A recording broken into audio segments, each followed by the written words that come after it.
What great spirit out there. Take a deep breath together. So welcome everyone. Thank you all for coming to our keynote address for Earth Week 2010 at University of Vermont here in Burlington, Vermont. My name is Stephanie Kaza and I'm the director of the UVM Environmental Program, host to almost 500 majors and minors in environmental studies.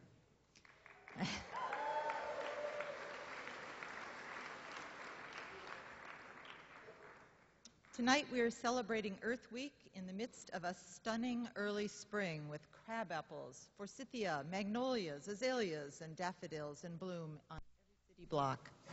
Boaters are out on Lake Champlain, bikers and runners fill the path, and the green mountains are beginning to glow with the first green shimmer of spring leaf out. So tonight it is my great honor and pleasure to welcome two nationally and internationally known 21st century visionaries, John Todd and Derrick Jensen.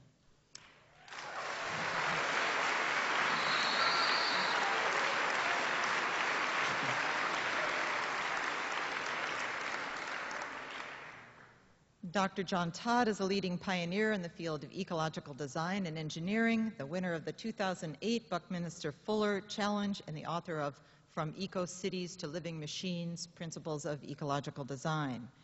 And Derrick Jensen is the acclaimed author of Endgame, A Language Older Than Words, The Culture of Make-Believe, and among other books.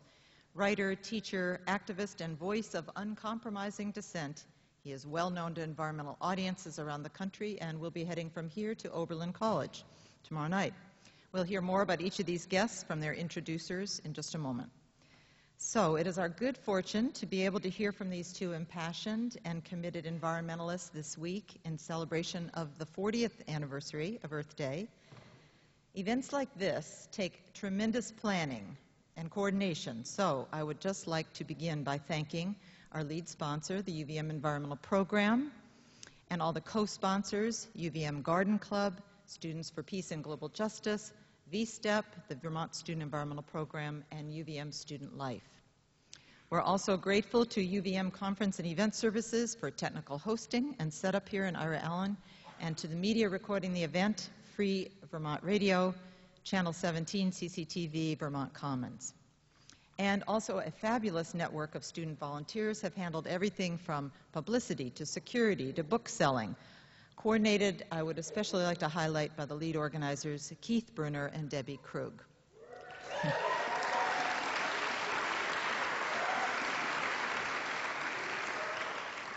And their efforts were supported every step of the way by Erin Haney, Environmental Program Administrative Staff and Master Detail Manager.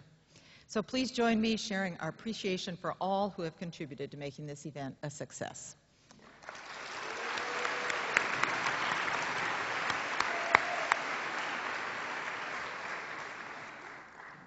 So our program tonight will begin with some reflections on this 40th anniversary of Earth Day by John Todd, with an introduction by Samir Doshi.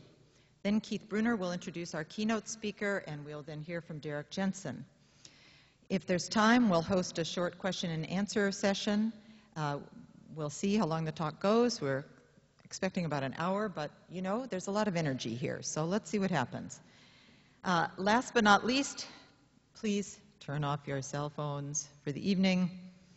And this is an invitation to give your full attention to our speakers, as well as this wonderful chance to be with each other in spirited community. So thank you all very much for coming to this event. May it galvanize us all to reconsider our relationship with this beautiful planet we call home. And now, Samir.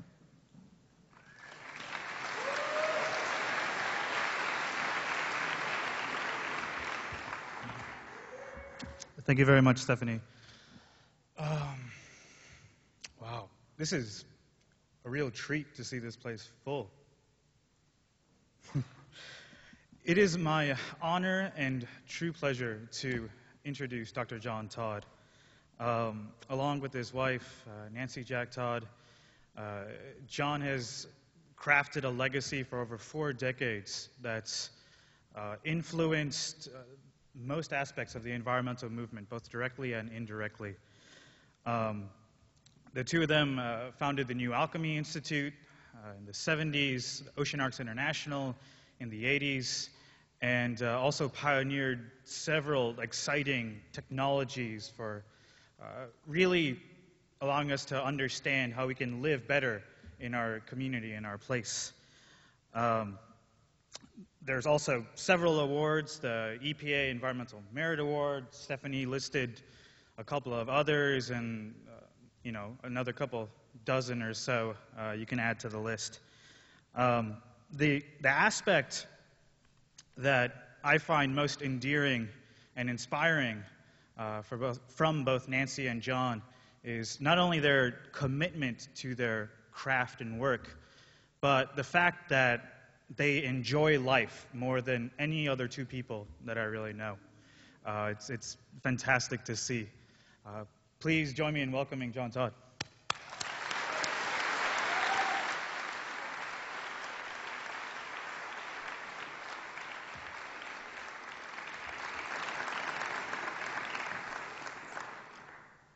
Good evening, everybody. It's really wonderful to be here tonight. It's also a great honor and privilege to be the warm-up act for Derrick Jensen, and I'm looking forward to hearing him. In the beginning, 40 years ago, was the first Earth Day. We were living in San Diego. 9 months earlier, we'd created a little institute, Nancy and I, with our great friend Bill McClarney, called the New Alchemy Institute,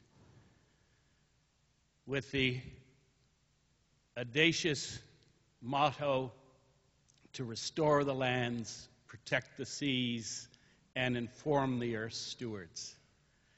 And because of that, I was invited to speak at the first Earth Day celebration in Southern California. And I walked into this huge stadium filled with people, and I kid you not, my warm-up band was Santana. And I gave my talk when I railed against the pollution industrial government complex, or PIG, and then invited people to join with me to try and find a way of living that truly honored the earth and our fellow beings. And after it was over, my talk was followed by, at the time, not a very well-known band known as the Grateful Dead. So it was launched in fine style. So at the beginning, there was a wake-up call. That's really what launched it. The ospreys were disappearing. The pelicans, their shells were so thin the babies were not being born. Everywhere we looked, the world was in disarray, and the chemicals we were creating seemed to be destroying the fabric of life. So the idea then was to get on with saving the world. I suppose I should add now, saving ourselves as well, and to really begin to redesign how we lived. So we did have our instructions then. Our manifesto was a great prose poem by the poet Gary Snyder called 4 Changes, and you should read it. It's as relevant tonight as it was then. And I'm going to read you just 3 short sentences from this poem to give you a flavor of the time. It's under the subject transformation. We have it within our deepest powers not only to change ourselves but to change our culture. If we are to survive on Earth, we must transform the fine 5 millennia-long urbanizing civilization tradition into a new ecologically sensitive, harmony-oriented, wild-minded, scientific, spiritual culture. Wow, it was right there. Goal: nothing short of total transformation will do much good. What we envision is a planet on which the human population lives harmoniously and dynamically by employing a sophisticated and unobtrusive technology in a world environment which is left natural. And then it ends. And everybody was reading it, I might add. We are the first human beings in history to have all of humanity's culture and previous experience available to our study. The first members of a civilized society since the early Neolithic to wish to look clearly into the eyes of the wild and see our selfhood, our family there. We have these advantages to get off the obvious disadvantages of being as screwed up as we are, which gives us a fair chance to penetrate into some of the riddles of ourselves and the universe. Our instructions. Our operation manual at the time was the Whole Earth Catalog, where Stuart Brand and his colleagues were reorganizing human knowledge at the time around the teachings of Gregory Bateson and Buckminster Fuller and others, the great whole systems thinkers who felt that we had to relearn how to think. And the Whole Earth Catalog did an excellent job of starting that process. And also, I think our way of life was clear. Life was to be a spiritual journey, a rediscovery of the old ways, of the traditions, from the East, Taoism, Buddhism, from this continent, from the native peoples, and so on. And we knew we just couldn't graft those traditions without bringing to it the idea of a sacred ecology, which was growing out of those traditions and the emerging science of ecology itself. What was interesting then is after the first Earth Day began a process that continues to today, the birth of new, sometimes radical, sometimes very radical organizations. Out of Northern California, Sim van der Rijn and others established the Farallone Institute.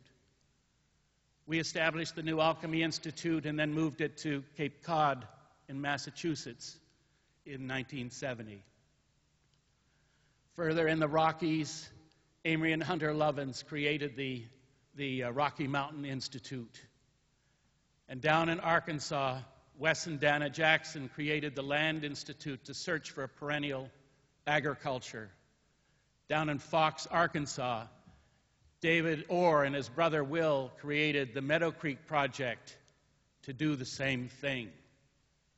And then across the ocean in England, there was Brad, there was the Quarry, there was Fritz Schumacher, the great economist organization, the Intermediate Technology Group. And then over in France, there was Michel Moustin and Jean-Paul Rogier, who left they were called 68, the Radicals of 68, and they went to the south of France and created their own institution, and so on in Germany and beyond.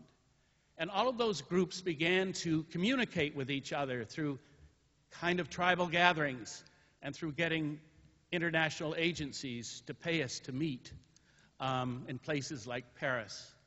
And then there were other kinds of organizations like urban organization, including the Institute for Local Self-Reliance in Washington. I should have mentioned them earlier.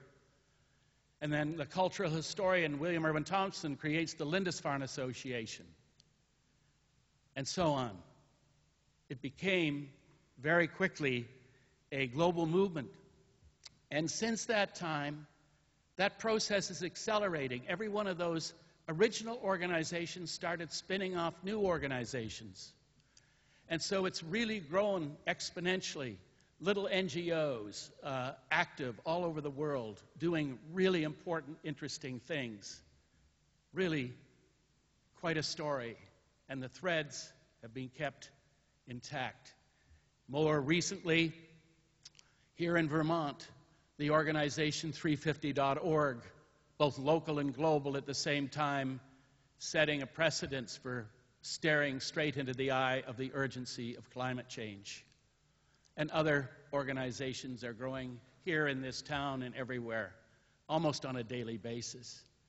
And by the late 1990s, even companies were forming that had normally been considered antithetic to this movement, with social visions and social commitments. And now we have a number of these, including the Ecological Investment Company of Vermont, that set out to work towards a future in using the business model as the engines for their financial and structural organization.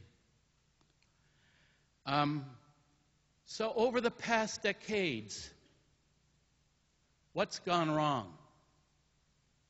Well, I'm not going to spend much time here because people in this room know more about it probably than I do. But by every measure, things have gotten worse. This tribe I'm talking to you about has not changed the basic paradigm or the thrust of civilizations yet. Whether you're talking about forest or soils or pollution or population, we're scared to talk about population. None of these issues have been really well addressed.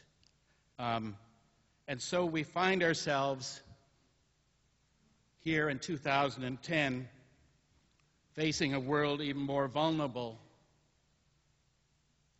than what it was when we started. In fact, by some measures, more of the world's resources have been consumed since the first Earth Day than in all the history of humanity before that. Terrifying. So what went right? Something's got to have gone right. Otherwise, we wouldn't be here. I think I'd be on some beach somewhere. Well, I won't go into what I would be doing on that beach. But one of the great things that's happened, and there's a lot of it going on here, is the discovery or the rediscovery of nature's operating instructions. A lot of us have been looking into the 3 billion year legacy of life itself and asking the questions, Forest, what is it that you know that we need to know to design our societies? Coral reef, how is it that you manage this exquisite ecology with so few resources beyond sunlight? And so on. And it's been marvelous to see how this flowering of knowledge has taken place. And under its sort of guidance, has emerged the ecological design as a discipline. With ecological design, we are now learning how to integrate what we do with the natural world to the mutual benefit of both. How to do an awful lot with very little through understanding nature's operating instructions. We can generate foods, we can grow fuels, we can clean up environments, we can create buildings, we can create communities, and we are beginning, that in fact mirror the deepest, most profound workings of the natural world. We can create a culture through ecological design that in fact is highly adapted to the world that is informationally rich and resource poor. And that's the era that we're entering. Right now, as never before, the stakes couldn't be higher. A lot of us are being lulled into thinking that simply by buying green, we can save the world. But it goes far beyond that, as Derrick will let us know. What we have to do, for example, maybe one of our greatest challenge is to stabilize climate. A number of us think that to stabilize climate, we have to put the carbon dioxide atmosphere from the atmosphere into new soils. To some of us, the creation of soils on a global scale with the knowledges of ancient people and modern techniques is perhaps the greatest challenge and the one opportunity to stabilize the climate. But if we created 1,000 years of topsoil, or its equivalent in a few decades, the benefits, just think about it, around the world would be enormous. Clean water, food, healthy ecosystems, it all starts with soil. And a number of people here are working on the very techniques that can make this miracle happen. And there are people working all over the world on these techniques. And taken together, our ability to be true Earth stewards is possible. I'm making the point here today that we now have the tools, and that's the legacy of the last 4 decades, to move into the future. We did not have them on that Earth Day when the Grateful Dead played so well. But ultimately, it's a spiritual journey. And that's what it must be. The discovery of who we are in relation to the earth and our fellow creatures. Anything that takes us away from that diminishes our life. Anything that brings us closer to that expands our horizons. And I'm going to, this whole attitude is expressed beautifully by Tolkien when he has Gandalf say, "The rule of no realm is mine, but all worthy things that are in peril, as the world now stands, those are my care. As for my part, I shall not wholly fail in my task. If anything passes through this night that can still grow fair or bear fruit and flower again in days to come. For I too am a steward. Did you not know?" Thank you.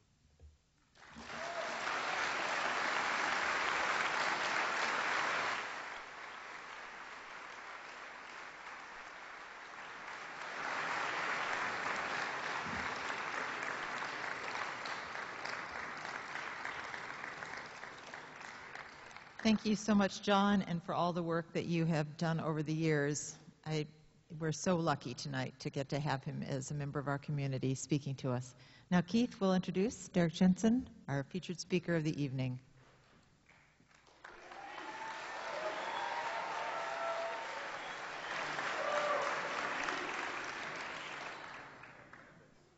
Thank you, Dr. Todd. Thanks, Stephanie, Samir. So I've been thinking a lot about culture and the role of culture in a movement, thinking about art, thinking about music, and thinking about theater. And I came across a quote from Augusto Boal, who is the Brazilian pioneer that asked us to redefine the art of theater. And he wrote this in the introduction to one of his books. "Why should we, in this war, be mere spectators who cannot decide about the actions to be taken, but who would certainly pay for the consequences of those actions? People feel that they should intervene, go onto the stage where the action is being undertaken. But where is the stage, and how is it to be occupied? Indeed, to become politically involved is to shift one's self-perception from that of a spectator to one of an actor in this ongoing drama that is the state of the world in 2010. And to become an actor, one must know the stage that they are acting upon. To our huge detriment, most environmentalist, climate activist, and social justice discourse either minimizes or through its absence utterly disregards this crucial element that we might call historical context. It's the stage. Derrick Jensen's writing starts with this stage and builds from there. Cited in 2008 by the Whitney Reader magazine as one of 50 readers who are changing your world, Jensen's work is underpinned by a searing and original critique of the culture of Western civilization. His 2002 book, The Culture of Make-Believe, was cited by the J. Anthony Lucas Book Prize panel as a passionate and provocative meditation on the nexus of racism, genocide, environmental destruction, and corporate malfeasance, where civilization meets its discontents. Jensen's work spans traditional academic fields. He has made startling connections between violence, domestic abuse, and this culture's twisted relationship with the living planet. He has written exposés on topics ranging from science and technology, human waste in the culture of civilization, and the global and intensifying assault on forests. With the publication of his 2006 piece, Endgame, he took this critique and turned it into a call to action. Do you believe that this culture will undergo a voluntary transformation to a sane and sustainable way of living? If not, how does this shift our strategies and tactics? Armed with this question, Derrick's work has increasingly been focused around the conception of resistance. His provocative columns in the magazine Orion have ranged from criticizing consumer-led social change to deconstructing our conception and reliance upon hope as a social force. However, at the very heart of Derrick Jensen's writing lies a deep passion, a love for both the natural world and for humanity. As he states, if we wish to stop the atrocities, we need merely to step away from the isolation. There is a whole world waiting for us, ready to welcome us home. It is this call to reconnect, to rebuild our relationships with each other and the ecosystems of which we are a part, that is providing the seed for the next generation of engaged activists. I'm thrilled to welcome Derrick Jensen to Burlington, Vermont, and let's please give him a great round of applause.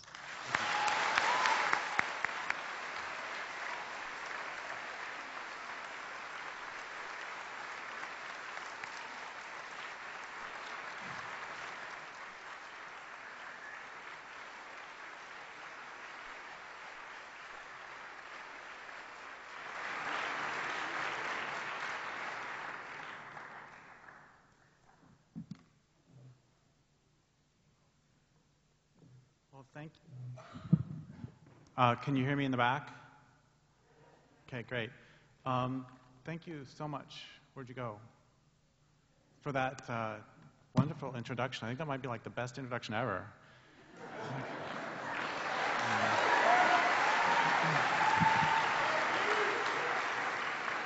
You know, I've heard my talks once or twice before, and it actually makes me want to hear it.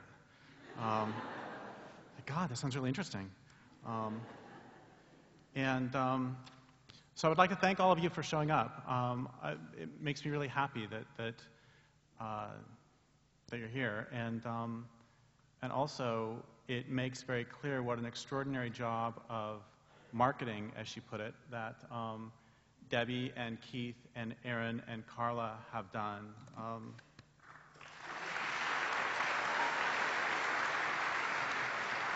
Oh, I'm sorry, and Ben and Stephanie, and yeah, so them too, also. Before we start, I would like to thank the Center for Media and Democracy, Free Vermont Radio, UVM Environmental Program, UVM Garden Club, Students for Peace and Global Justice, VSTEP, UVM Student Life, the people I already mentioned, Keith, Debbie, we can mention them again, Keith, Debbie, Aaron, Carla, Ben. I would like to also thank Stephanie, wherever she went, and Samir, and also, you know, I'm very honored to be sharing the stage with John Todd. I am. It's a deep honor to share the stage with one of this movement's elders and all around important people. So thank you. So what I would like to talk about tonight is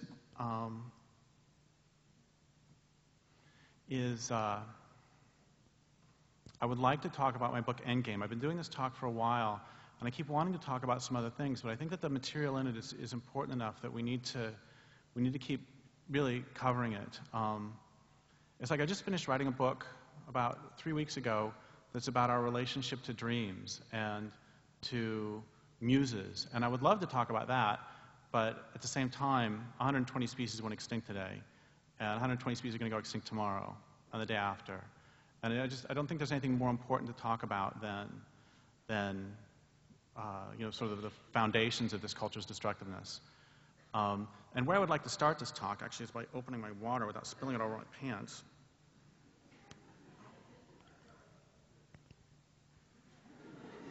There we go. Yeah, thank you very much. This is a performance art piece about the relationship between... So thank you very much. Good night. So I don't know if you know this, but the movie Star Wars was not actually written by George Lucas and company. The movie Star Wars was, as the original draft, the first draft of the movie, was written by environmentalists. And it was quite a bit different than the way the movie ended up on screen.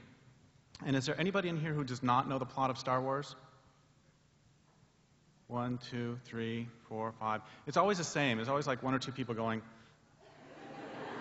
It's like coming out of the closet or something. Come on, come on. How many don't know the plot of Star Wars? Come on, for real. See, there we go. Okay, so Star Wars came out in about 1977, which was the perfect year for it to come out for me because I was in high school, and I went to see it, and then I went back and I told my friends, oh my God, you have to see this movie. The acting is so good.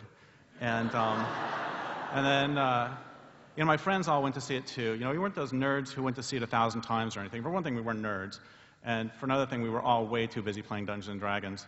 But the plot of the movie Star Wars, for those of you who don't know it, is that the Empire has built this giant machine that is capable of destroying entire planets. It's called the Death Star. And that's a wonderful metaphor for the dominant culture, which is a giant machine that's killing the planet. And in the movie, the rebels figure out how to blow up the Death Star. And so in the exciting final scene, Luke Skywalker uses the Force to get past all the TIE fighters and to drop a torpedo down a thermal exhaust port. Well, okay, so I was kind of a nerd. Anyway, so to drop a torpedo down a thermal exhaust port and blow up the Death Star. And I've now just ruined the entire movie for you. But it's still worth seeing for the acting. And anyway, so the environmentalist version was a little bit different than that. For one thing, it wasn't actually called Star Wars. It was called Star Nonviolent Civil Disobedience. And for another thing, they didn't actually blow up the Death Star. Instead, they set up programs. They used other tactics to slow the intergalactic march of empire. For example, they set up programs for people on planets about to be destroyed to produce luxury items like hemp hacky sacks and gourmet coffee for sale to inhabitants of the Death Star. Audience members will also discover that there are plans afoot to encourage loads of troopers and other citizens of the Empire to take eco-tours of doomed planets. Their purpose will be to show to one and all that these planets are economically important to the Empire and so should not be destroyed. In a surprise move that will get viewers to the edge of their seats, other groups of rebels file lawsuits against the Empire, attempting to show that the environmental impact statement that Darth Vader is required to file failed to adequately support his decision that blowing up the planet would cause no significant impact. Viewers will thrill to learn of plans to boycott items produced by corporations that have Darth Vader on the board of directors. And they will leap to their feet in theaters worldwide when they see bags full of letters written directly to Mr. Vader himself, asking that he please not blow up any more planets. Scribbled in the margin is a note from one of the screenwriters. For accuracy's sake, when we show examples of these letters, it is imperative that all letters to Mr. Vader be respectful and courteous, but they stress the need to find cooperative solutions to the differences between the rebels and the Empire. Under no circumstances should the letters be such that they would alienate or anger Mr. Vader. If the letters upset Mr. Vader, the rebels' letter campaign to the Grand Moff Tarkin will certainly fail as well. Now, we all know that that would be sufficient not only to bring the Empire to its knees, but to make a damn fine, exciting movie. The thing is, there's more. Thousands of renegade rebels, unhappy with what they perceive as toadying on the part of the mainstream rebels, decide, in a scene guaranteed to bring tears to the eyes of even the most cold-hearted theatergoers, to stand on the planets about to be destroyed, link arms, and sing Give Peace a Chance. They send DVDs of that to Darth Vader and his boss, the Grand Moff Tarkin, to whom they also send wave after wave of loving kindness. A few of the rebels sneak aboard the Death Star and they lock themselves down to various pieces of equipment. Stirring debates are held on screen among these rebels as to whether they should voluntarily surrender on approach of the troopers or whether they should remain locked down to the end. And in a brilliant and brave touch of authenticity, the rebels are never able to come to consensus.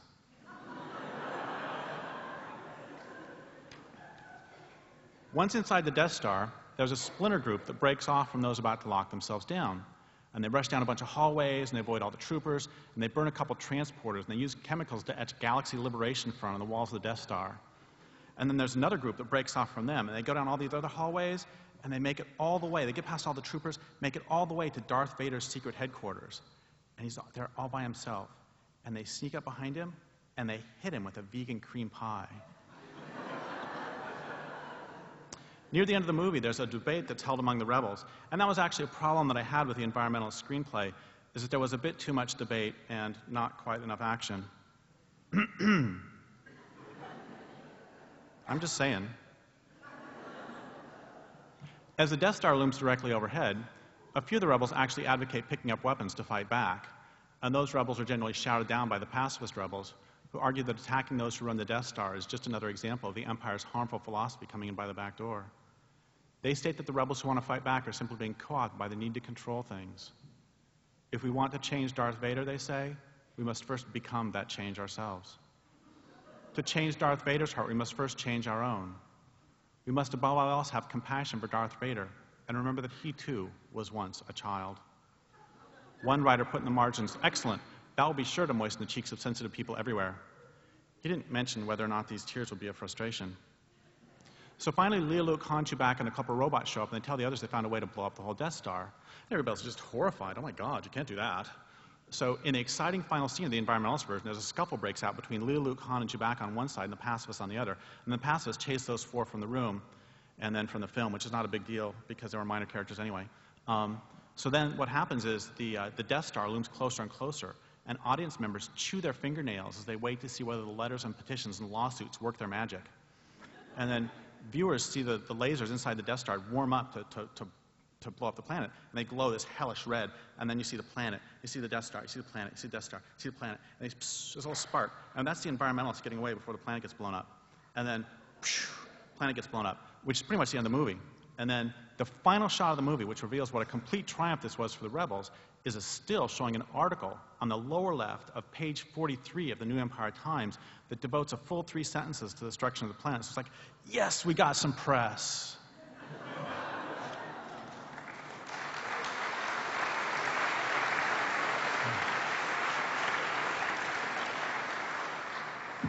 I did a talk in Asheville, North Carolina a few years ago, and afterwards this one guy said, "So how many environmentalists does it take to change a light bulb?"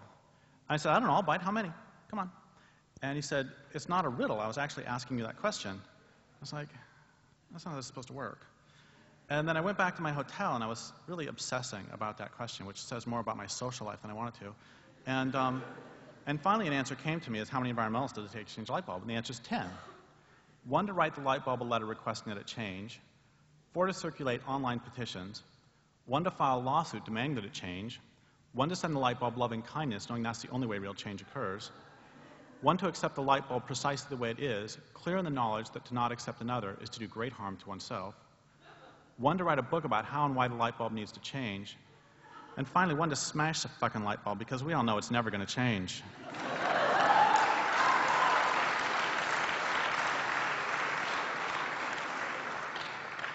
I have to tell you, by the way, it is really good to be in front of an audience that gets that joke.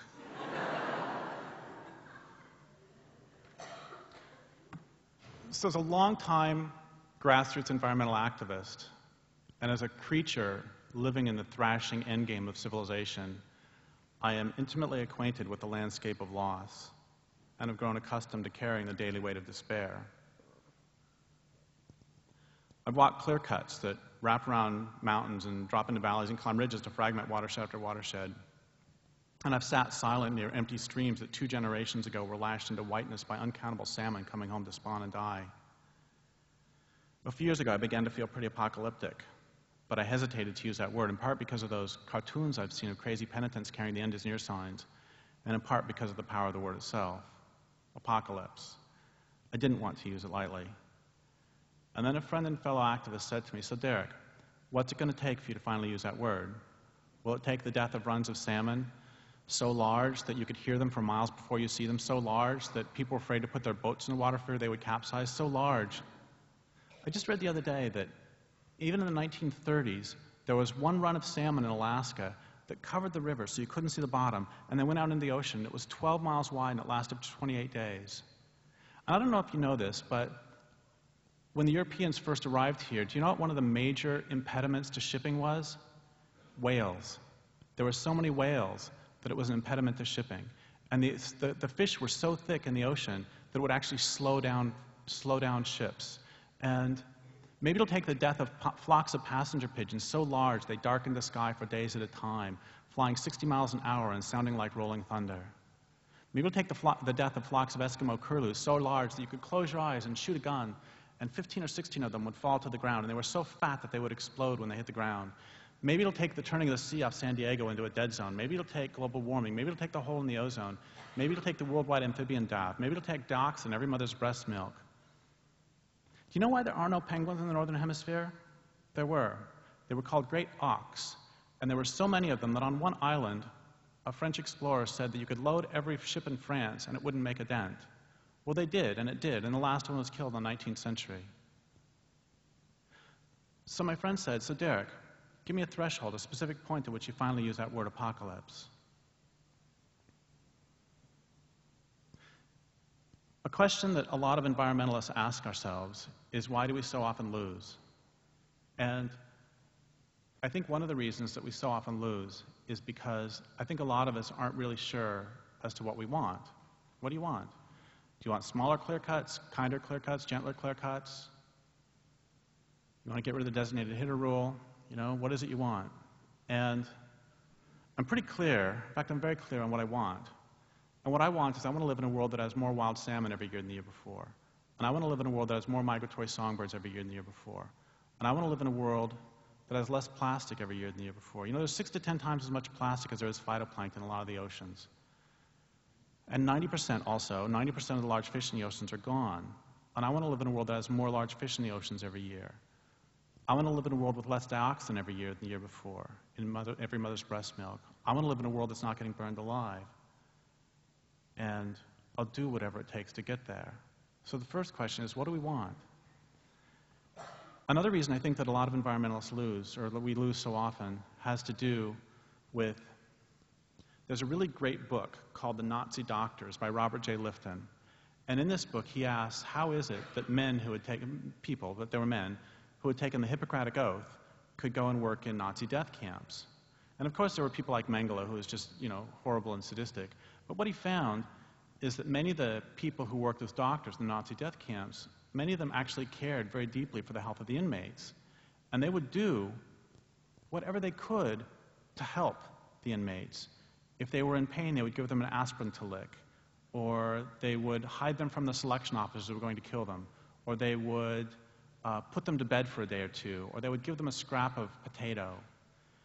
These doctors did everything they could except for the most important thing of all, which is they didn't question the existence of the death camp itself. And they didn't question working them to death, starving them to death, gassing them to death. And once again, I say this as an environmentalist, that a lot of times we environmentalists do the same thing. We do everything we can to save this or that scrap of ground, or this or that creature whom we love. We do everything we can except for the most important thing of all, which is we don't question the existence of the larger culture that is turning the whole world into first a work camp and then a death camp. We don't question the larger superstructure that leads inevitably to these atrocities. And that's not good enough for me. It's not good enough that we do our work so that a couple more generations of salmon or grizzly bears or Kootenai sturgeon can live out their harried lives before they're ultimately exterminated. That's not good enough. So, earlier, and you stole my line. It's okay. A question that I've asked all over the country is, no, let's see, you foreshadowed my line. There we go. A question that I've asked all over the country is, do you believe that the culture will undergo a voluntary transformation to a sane and sustainable way of living? Do you believe the culture will undergo a voluntary transformation to a sane and sustainable way of living? I've asked thousands of people all over the country. Almost nobody ever says yes. A lot of people laugh. It's a silly question. Of course not. So the next question is, if you don't believe that the culture is going to undergo a voluntary transformation to a sane and sustainable way of living, and you care about the land where you live, or you care about life on Earth, what does that mean for your strategy and for your tactics? And the answer is we don't know. And one of the reasons we don't know is because we don't talk about it. And one of the reasons we don't talk about it is because we're all so busy pretending that we have hope. And one of my favorite things to do, and I'll do this later, is to bash hope. I love bashing hope. It's fun for the whole family.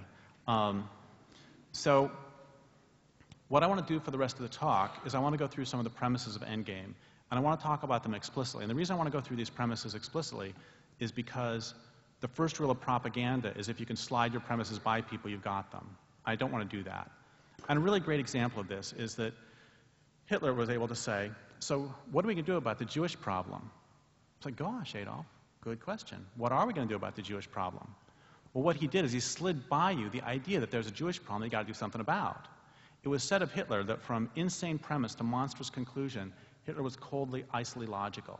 So once again, once you go with the original premise, you're hooked. But of course, that was a long time ago, and people don't do that nowadays. Except, think about this. You know, some talking head on TV says, so how can we make the U.S. economy grow? Gosh, good question. How can we make the U.S. economy grow? Well, premise one, we want the U.S. economy to grow. Premise two, we want the U.S. economy to exist. I saw a great bumper sticker the other day, U.S. out of North America. Or three, the third premise on that is, who the hell's we? So I want to go through some of the premises now of Endgame. And the first premise is that industrial civilization is not and can never be sustainable. And it's true of any civilization, but especially industrial civilization. Several years ago, I was riding in a car with a friend of mine, and we were stuck in traffic. And I said, so George, if you could live at any level of technology that you wanted, what would it be? And George was not in a very good mood. And he said, Derrick, that's a really stupid question.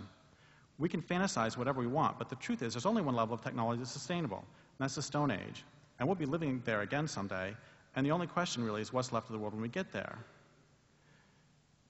It doesn't take a rocket scientist to figure out that any way of living that's based on the use of non-renewable resources won't last. In fact, I would say it takes anybody but a rocket scientist to figure that one out. So if you have a finite amount of any resource, doesn't matter what it is, you know, you got 100 units of something, and you base your way of life on it, it's going to be 99, 98, 97, 96. You know, you got 1,000,000 units, it's still going down. If you base your way of life on a non-renewable resources, by definition, it cannot be sustainable. And so you would think that if we have an entire economy that's based on, I don't know, let's choose a random example, oil.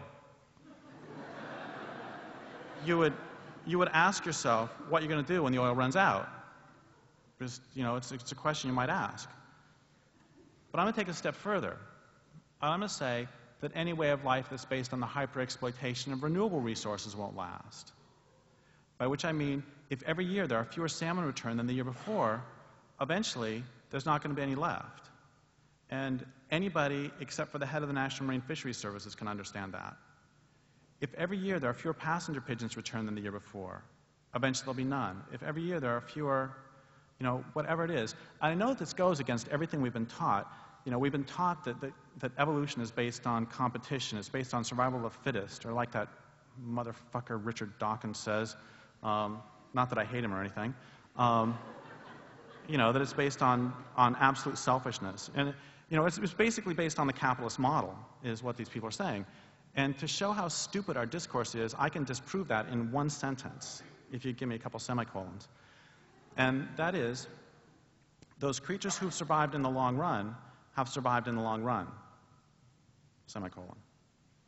You don't survive in the long run by hyper-exploiting your surroundings, semicolon. You survive in the long run by actually improving your habitat. How do you think the world got to be so wild and fecund and beautiful in the first place? It's through creatures living and dying and making the world a better place simply by their lives. That's what salmon do. Salmon make the world a better place by their existence. They make the forest a better place by their existence. And the forests, the redwood trees, make the forest a better place by their existence. That's how you survive. Dolores LaChapelle talked about how it's not survival of the fittest, it's survival of the fit, by which she means how well you fit into your habitat. And that makes a lot more sense to me. And I'm going to take this a step further. Not only is any way of life that's based on use of non-renewable resources not going to last, and not only is any way of life that's based on a hyper-exploitation of renewable resources not going to last, somebody doesn't want me to say this.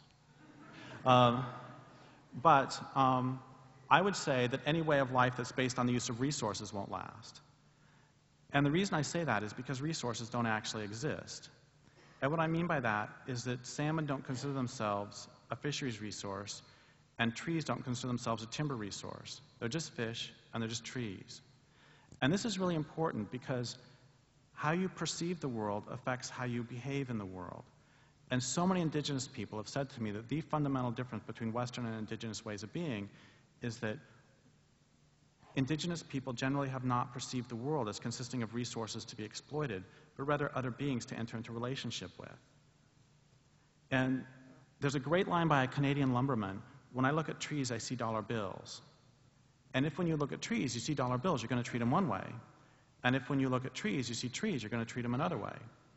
If when I look at this particular tree, I see this particular tree, I'll treat it differently still. The same is true for fish. If when I look at salmon, I see dollar bills, I'm going to treat them one way. If when I look at salmon, I see salmon, I'll treat them another way. If when I look at this particular fish, I see this particular fish, I'll treat it differently still. Same is true for women. If when I look at women, I see orifices, I'm going to treat them one way. If when I look at women, I see women, I'll treat them another way. If when I look at this particular woman, I see this particular woman, I'll treat her differently still. And just because when I look at this particular fish, I see this particular fish, that doesn't mean I can't eat it, by the way. Oh, and I have to tell you, this is kind of an interesting story, that one of the reasons, I mean, it takes me a long time to develop a talk, and one of the reasons it takes so long is because I try out all sorts of transitions, I just, see if this works, doesn't work, and it always bugged me that I went trees, fish, women, and then back to fish. It seems like a weird transition. So one night, I was doing a talk, and I went, just because when I see this particular tree, I see this particular tree, then that's, then the next one is fish, and then women. And then my next line was, just because when I look at this particular woman, I see this particular woman, doesn't mean that I can't eat her. The woman who brought me to do that talk was in her 60s, and she was standing in the back doing her very best Queen Victoria impression. We are not amused. Just drop that one. Anyway, so just because when I look at this particular fish, I see this particular fish, doesn't mean I can't eat it. I was doing a radio interview in Spokane, Washington, and the radio interviewer said, "So, Indians, they exploited salmon too." I said, "No, they didn't. They ate them."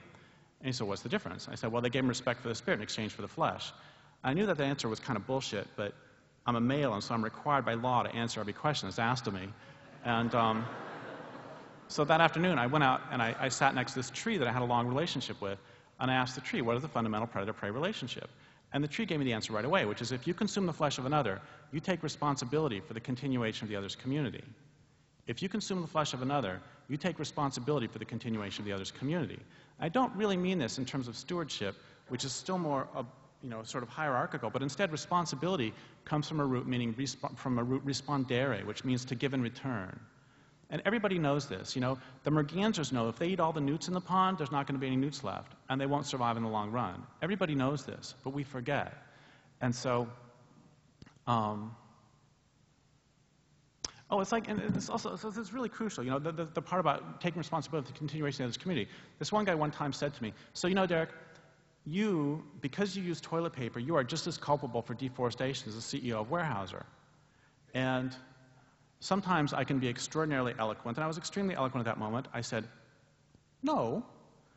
And he said, "Well, go ask a tree." And so I did. I went and asked a tree. I said, "Am I as culpable as for deforestation as CEO of Weyerhaeuser?" And the tree said, "First off, you're an animal. You consume things. Get over it. And second, yes, you are culpable, but not because you consume the flesh of a tree. You're culpable because you don't fulfill your end of the bargain. You're culpable because you consume the flesh of a tree and you don't take responsibility for the continuation of the other's community by stopping Weyerhaeuser. So we are culpable for much more than just what we consume. We're culpable for not stopping the horrors that we see, or that we don't see for that matter. And, you know, this is all nice, Derrick, you know, all this talk about resources and everything, but what does this have to do with civilization? Well, okay, so remember, industrial civilization can never be sustainable. Well, I've been bashing civilization for a while, and when I wrote Endgame, I decided I'd probably better finally define it. And so my definition of civilization is any way of life characterized by the growth of cities. And that's defensible both linguistically and historically. And that's nice, Derrick, but what's a city? Well, a city I've defined as people living in numbers large enough to require the importation of resources. People living in numbers large enough to require the importation of resources. And that means that the Tolowa, on whose land I now live, the Tolowa Indians, that they were not civilized. They didn't live in cities, lived in villages, camps. They didn't take more than the land would give. They ate salmon, lamprey, elk, marine mammals, smelt, salmon, salmon, salmon, salmon. And then usually in the winter they would eat a lot of salmon. And they lived there for 12,500 years if you believe the myths of science. If you believe the myths of the Tolowa, they lived there since the beginning of time. And in either case, it's a really long time, and they were living sustainably. Well, it's like, I was doing a talk at Princeton a few years ago, and this one guy, when I said the Tolowa lived for 12,500 years, he said, that doesn't mean they were living there sustainably. I said, okay. And he said, I said, how do you know that? What makes you say that? He said, because we don't have quantitative analysis showing there's the same number of salmon 12,500 years later as there were 12,500 years ago. I said, you're a science major, aren't you? Ooh, wrong audience for that joke. Anyway, so the Tolowa lived there for a long time, and two things happen as soon as you require the importation of resources. One is that your way of living can never be sustainable. Because if you've denuded the landscape of that, I mean, if you require the importation of resource, it means you've denuded the landscape of that particular resource. As the city grows, you'll denude an ever larger area. The second thing it means is that your way of life must be based on violence. Because if you require the importation of resources, it means trade will never be sufficiently reliable. Because if the people in the next watershed over have some resource that you need, and they won't trade you for it, you're going to take it. Which means we could all become junior bodhisattvas, and the US military would still have to be huge, because how else are they going to get access to the oil that they need to run the economy? It's a functional problem. Okay, so that's the first premise right here. So you brought sleeping bags, right? Slumber party. Anti-sliv slumber party. Okay, second premise. Traditional communities do not often voluntarily give up or sell the resources on which their communities are based until their communities have been destroyed. They also do not willingly allow their land bases to be damaged so that other resources, gold, oil, and so on, can be extracted. It follows that those who want the resources will do what they can to destroy traditional communities. We've seen that once or twice on this continent. Okay, third premise. Our way of living, industrial civilization, is based on, requires... Oh, geez, can you hear me in the back this whole time? Should I start over with Star Wars? Anyway, you know, it was actually not written by George Lucas. Anyway, our way of living, industrial civilization, is based on, requires, and will collapse very quickly without persistent and widespread violence. Our way of living is based on, requires, and will collapse very quickly without widespread violence. I was doing a talk in Eugene, Oregon, and this one guy, after the talk, and this wasn't this talk, it was a previous talk, and this one guy in the audience said, you know, you talk about this culture being so violent, but I just don't see it.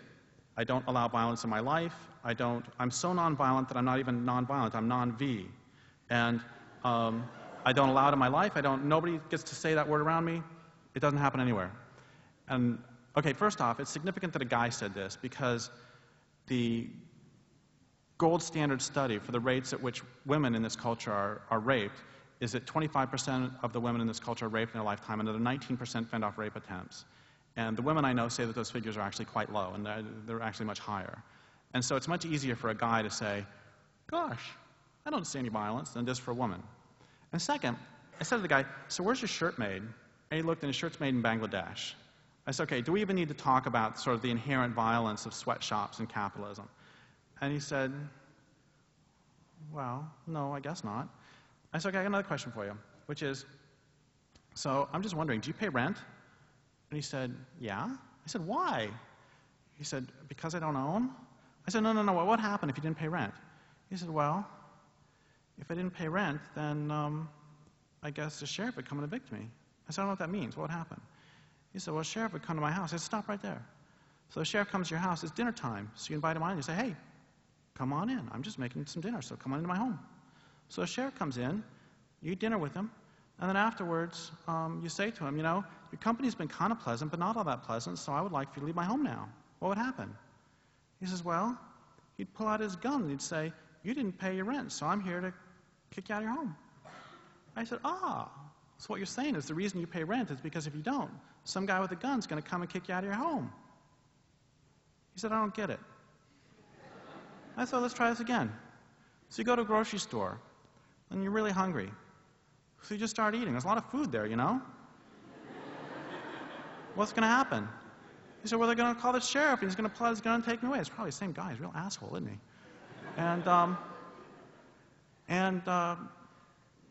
So part of the reason that a lot of us don't see the violence on which this culture is based is because we're so fully metabolized into the system that we don't understand how crazy it is. We won't even see how crazy it is that you've got to pay somebody in order to live. You've got to pay somebody to have a place to sit down. You've got to pay somebody in order to eat. And in fact, this person that you're paying to eat is probably not a person. It's not some local farmer or farmeress. It's like, are there any food activists in this room? Oh, shoot. Because whenever there's not food activists in the room, I can just make up whatever statistics I want. What is it? How many corporations control like 90% of the grain market? It's like 3? Control, is it 90%? Yeah, and it's the same with the beef market, same with the pork market. You know, basically 3 corporations control. So you're not actually paying a person. You're paying, you know, Cargill or ADM or, you know, Monsanto or whatever. You know, you're paying these awful, nasty, sociopathological corporations. And so we're so fully metabolized in the system, we don't see how crazy that is. And then another reason that we don't see a lot of the violence is because a lot of it's exported. A lot of it we don't see. I was doing a talk in Massachusetts a few years ago, and this one guy said, this one guy said, you know, we're living way more sustainably now than we were 100 years ago. And I had another one of those really eloquent responses, like, what? And he said, look around, there's a lot more trees now than there were before. I said, oh, look around, I don't see fucking trees. And it's like, well, it's like, no, outside, you know? And so I looked outside, and I said, yeah, the reason there's a lot more trees now is because you get your wood from South America and you get your corn from Pennsylvania and Iowa. So you're just exporting the violence that is forestry and that is agriculture. So that's why you're not seeing it. Okay,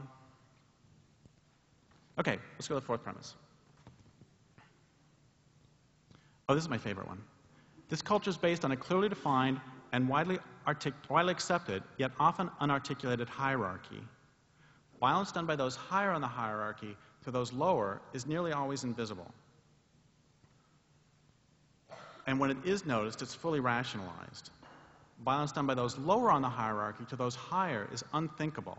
And when it does happen, it's regarded with shock, horror, and the fetishization of the victims. And we see this all over the place. My family is a great example. My father's extremely violent. My brother has epilepsy from blows to the head. And my father broke my sister's arm. He raped my mother, my sister, and me. And the one time my brother fought back, he was beaten far worse than any other time because he had sent violence up the hierarchy. He committed blasphemy. So that's one example. Another example. Are there bears around here? Yeah, there's bazillions of bears where I live. And my mom has a really good relationship with bears. The bears, they'll literally bring the cubs, like the first day out of the den, they come up to show them off to my mom. And she's got this great relationship. It's like you can't say you've lived until you've seen baby bears boxing, you know? And my mom just told me this yesterday, that yesterday I called her when I got into town, and she said that that day there's a yearling who is just a total pain. She's like some of those kids you see in the grocery store, you know?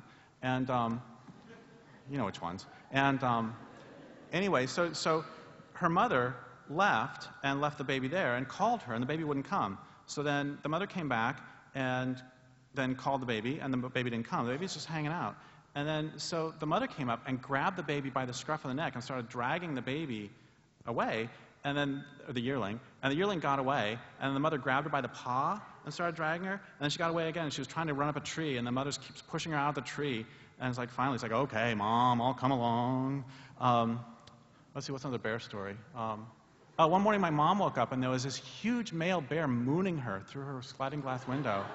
I have no idea what message he was trying to send. And what this has to do with violence is sometimes people say, gosh, Derrick, you walk through the forest, at night without a flashlight. Aren't you scared, like bears are going to kill you or something? And what I know is that there's one person dies in North America every 2 years from bear attacks. And at the same time, there's about 44 or 46,000 people die in the United States every year from automobile accidents. So we should walk through a forest without really worrying about anything, but then you walk through a parking lot, and it's like, oh my God, and the car's like, we're going to get you. What's another example? I live 3 miles from the ocean. You know how often I get in the water? Never. You know why? That fucking movie Jaws. I saw that when I was 16. Actually, the acting's really good in that movie, too. Anyway, and I swear, I get within about 100 yards of the ocean, I hear that theme music. But what I know is the ratio of human attacks on sharks to shark attacks on humans is literally 20 million to 1. What's another example? Am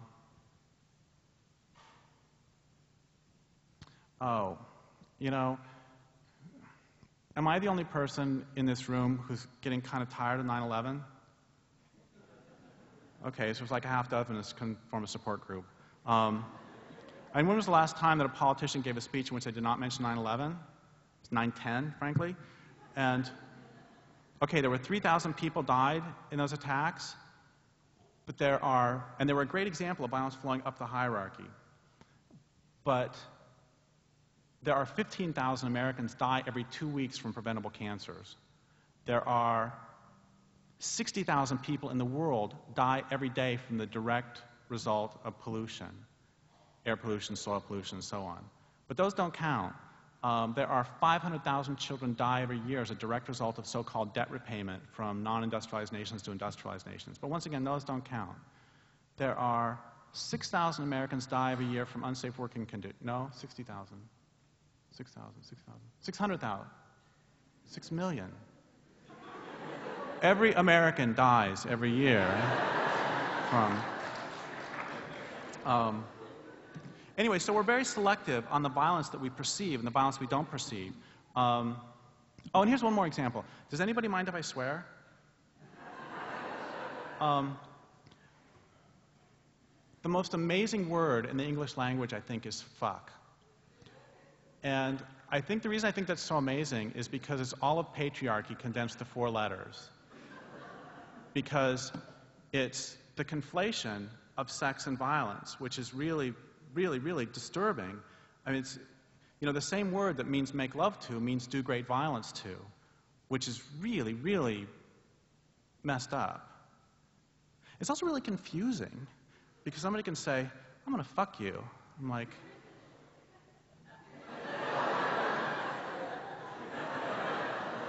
I need more information.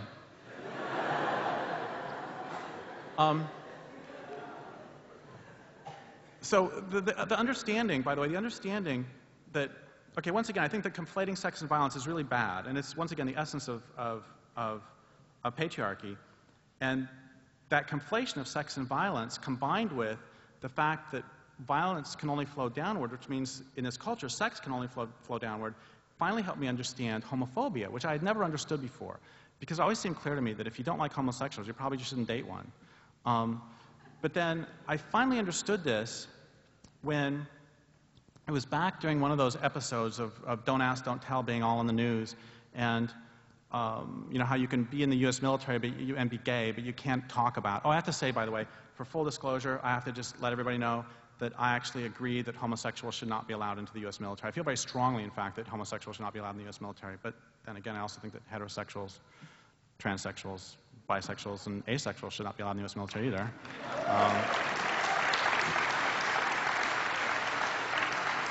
Except what if they each had their own army?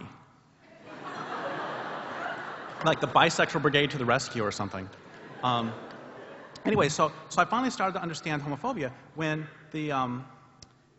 there was this military spokesman, man, was saying that the reason that homosexuals should not be allowed in the military is because, he said, can you imagine what would happen if a private had sex with a lieutenant?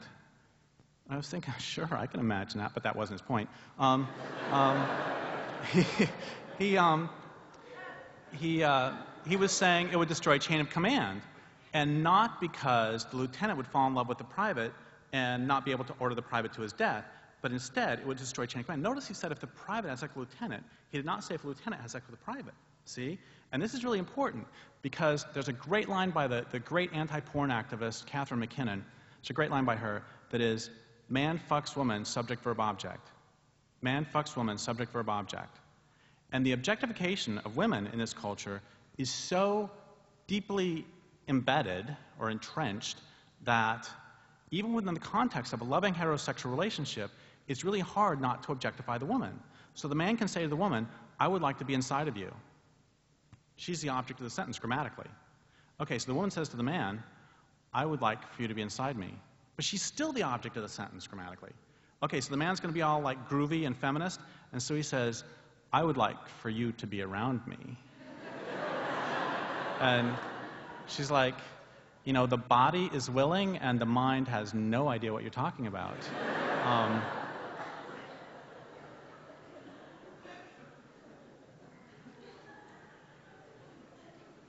Oh, so homophobia. What this has to do with homophobia is so I realized that, that when violence and sex get conflated, which once again is I think a very bad thing, when violence and sex get conflated, and violence can only flow downhill, which means sex can only flow downhill, that means you have to have a fucker and a fuckee. And the fuckee has to be lower on the hierarchy. So this is where homophobia comes in, because if the fucker and the fuckee are on the same level, all the little tiny brains just seize up.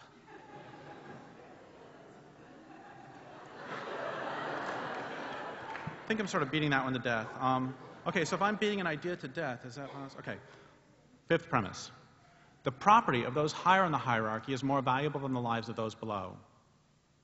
It is acceptable for those above to increase the amount of property they control, in everyday language to make money, by destroying or taking the lives of those below. This is called production. Really, what is production? Production is the conversion of the living to the dead. It's the conversion of a living mountain into coal resource, first in your head and then in the real world. It's a conversion of a living river into hydroelectricity. It's a conversion of a living forest into 2x4s. If those below damage the property of those above may kill or otherwise destroy the lives of those below. This is called justice. Sixth premise. The culture is not redeemable. The culture will not undergo any sort of voluntary transformation to a sane, sustainable way of living. If we don't put a halt to it, this culture will continue to eviscerate the vast majority of humans and to degrade the planet until it, civilization, and probably the planet, collapses. The effects of this degradation will continue to harm humans and non-humans for a very long time. I want to be really clear. Every cell in my body wants for us to have a voluntary transformation. I just don't believe it's going to happen, and I don't want to bet the world on it. Every cell in my body wants it.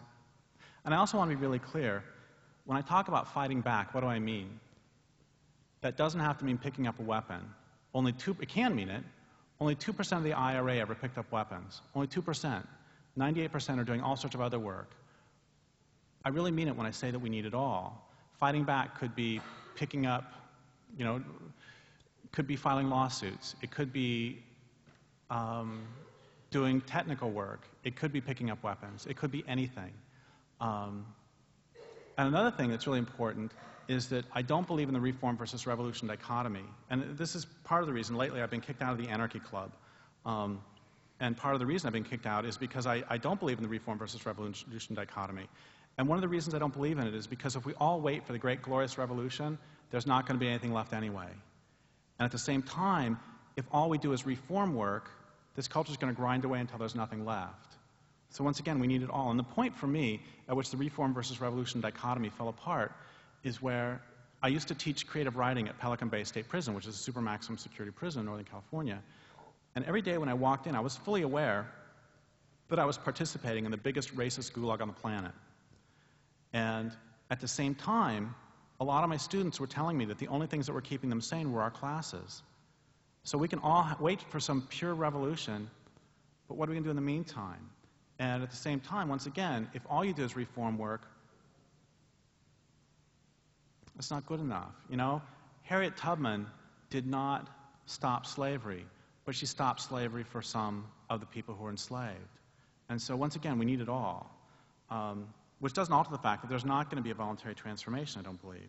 And so what does that mean? What are we going to do about that? Okay, premise 7. The longer we wait for civilization to crash, or the longer we wait before we ourselves bring it down, the messier will be the crash, and the worse things will be for those humans and non-humans who live during it and for those who come after. The longer we wait, the worse things are going to be. If somebody would have brought down civilization 200 years ago, if Tecumseh would have won, people in this area could still eat passenger pigeons. If somebody would have brought it down 100 years ago, people in the Pacific Northwest could still eat salmon. There's going to be people sitting along the banks of the Columbia River 50 years from now. They'll be glowing, for one thing, because of Hanford. And they will also be saying, I'm starving to death because you didn't take out the dams that were killing salmon. God damn you. The longer we wait, once again, if somebody would have brought down civilization 100 years ago, we wouldn't have to worry quite so much about global warming. You know, it's like, how bad? We wouldn't have to worry about plastics. We wouldn't have to worry about dioxin. How bad does it have to get? You know, in 50 years from now, are people going to be saying, if somebody would have brought it down 50 years ago, there'd still be amphibians. There'd still be migratory songbirds. It's like I saw this study the other day that migratory songbird populations have collapsed in the Northeast, along the Atlantic seaboard. Many of the songbird populations have collapsed by up to 80% in the last 40 years. I'm thinking, holy shit, that's terrible, until I realized 40 years ago is after Silent Spring, which means there's a declining baseline, which means they've declined 80% from having declined 80% from probably having declined 80%. It's like, how bad do things have to get? Are people 50 years from now going to be saying, if somebody would have brought it down, there'd still be great apes? There'd still be great cats? You know, it's like, how bad does it have to get? Next premise, 8th premise. The needs of the natural world are more important than the needs of the economic system. The needs of the natural world are more important than the needs of the economic system. I've just guaranteed I will never hold public office. Another way to put the 8th premise is, any economic or social system that doesn't benefit the natural communities on which it's based is unsustainable, immoral, and really stupid. Sustainability, morality, and intelligence requires the dismantling of any such economic or social system, or at the very least disallowing it from damaging your land base. The only means by which we will be judged by the people who come after is the health of the land. They're not going to care whether we were violent or nonviolent. They're not going to care about whether we voted Democrat, Republican, Green. They're not going to care if we recycled. They're not going to care if we were nice. They're not going to care if we wrote really big books. What they're going to care about is whether they can drink the water and breathe the air. We can all fantasize all we want about some groovy eco-socialist utopia with free love for everybody, and I do fantasize about that. If you can't breathe the air, it doesn't matter. It's embarrassing to have to say that what's real is what's real. I was doing a radio interview in San Diego or Santa Barbara a while ago, and the guy was some anti-environmental property rights uberalist Bible thumper who wanted to yell at an environmentalist, and I didn't know this going in.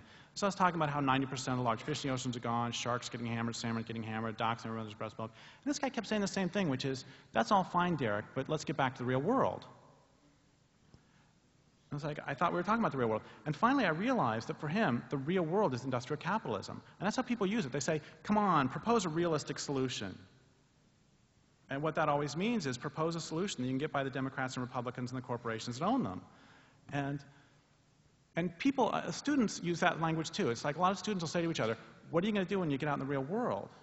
And what that means is, what are you going to do when you have to get a fucking job? Well, I'll tell you what I'm going to do when I get out in the real world. I'm going to roll around in the dirt, you know? That's the real world. Oh, and I want to say one more thing about this before I move on a little bit more, which is that I'm not so smart as my books make me seem. That in the books, what will happen is there'll be a conversation where my friend says something really smart, and then I say something really smart back, and then my friend says something smart, and I say something smart, and it's like we're both so brilliant, it's not even amazing. But what really happened is my friend said something really smart, and then I said, God, that's really smart. And then I call him back in about a month, or her back in about a month, and then my friend says something really smart, and then I say, I'll call you back in a month. And an example of that was this interview with this guy, this radio guy, his name was Andy, the last thing he said to me is, he said, you know, it's very clear, Derrick, that you have no appreciation for the fact that God gave man dominion over the earth. And my answer was really terrible. It was, well, if you try to express dominion over something, it means you're not going to be in a relationship with it, and you're going to eventually kill it. It's like it was putting me to sleep. And then, about 12 hours later, I came up with the answer. I wish I would have had his home phone. I would have called him up. And I would have said, Andy, no, actually, I do have a great appreciation for the fact that God gave man dominion over the earth. In fact, just last night I was talking to God, and God said, you know, when I said that man has dominion over the earth, I wasn't specific enough. What I really meant is you, Derrick, have dominion over the earth. And in fact, you, Derrick, especially have dominion over everybody named Andy. So what this means, Andy, is that everything that's yours, I get. And if you don't like it, me and my fellow Derrick Christians are going to come and take it. And he would have said, it doesn't say that in the Bible. And I would have said, I can't help it if you read the wrong Bible.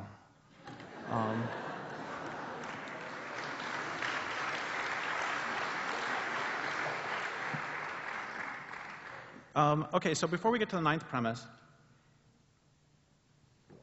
I have to say that there are a few things that I cannot talk about. I can talk about most anything. I can bash a lot of things and nobody cares. You know, I can bash civilization, nobody cares. I can bash corporations, nobody cares. I can bash, you know, the so-called democracy we live in, nobody cares. I can bash, you know, Christianity, nobody cares. All those things, nobody cares. But there are three things I can't bash. One of them is I can't bash science. Because as soon as I start to bash science, I can feel the sphincters in the audience start to quiver.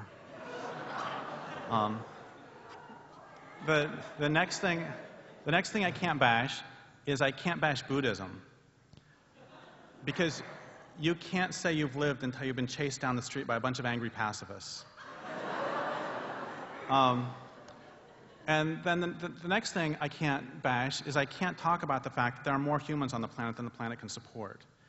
Because as soon as you start talking about the fact that there are too many humans on the planet, more humans than the planet can support, immediately people say, you must not like babies.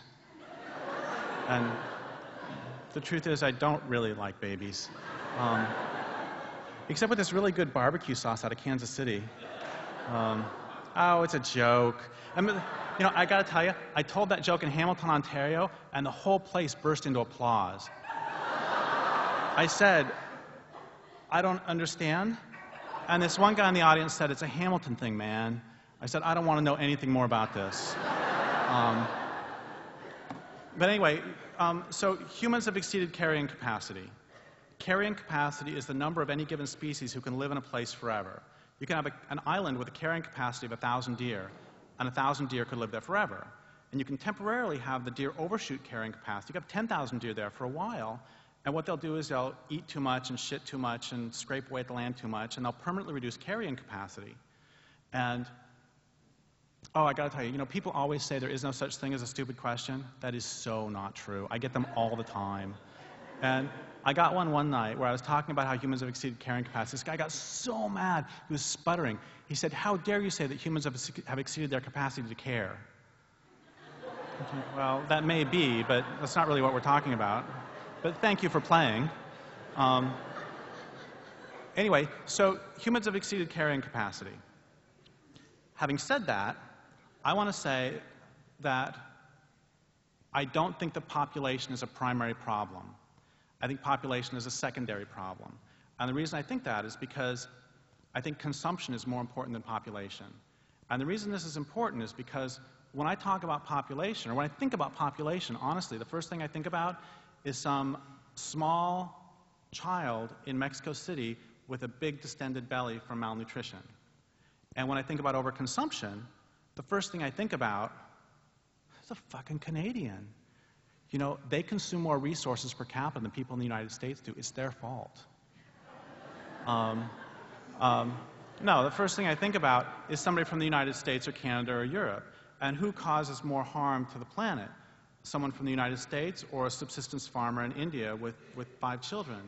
Who's causing more harm here? It's really clear that consumption is once again more important. I'm not saying that there aren't more humans than the planet can support. There are.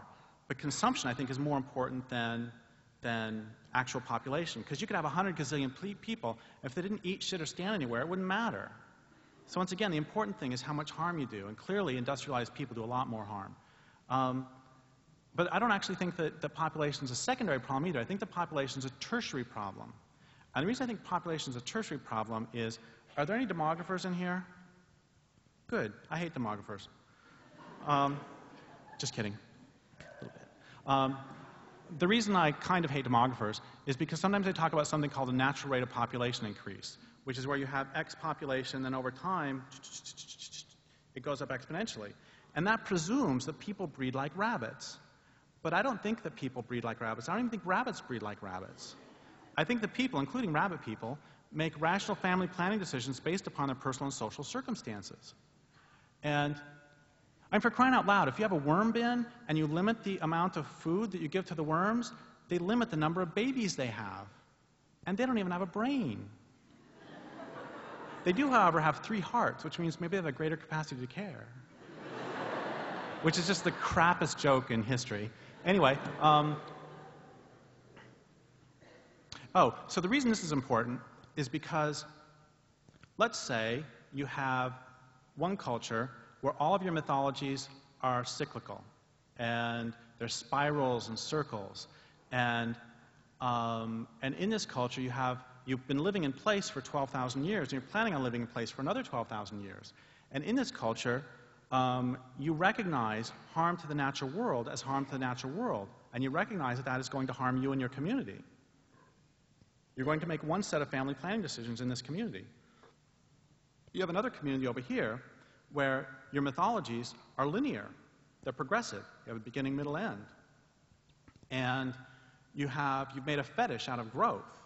I mean, who's the idiot who came up with the idea of infinite growth on a finite planet?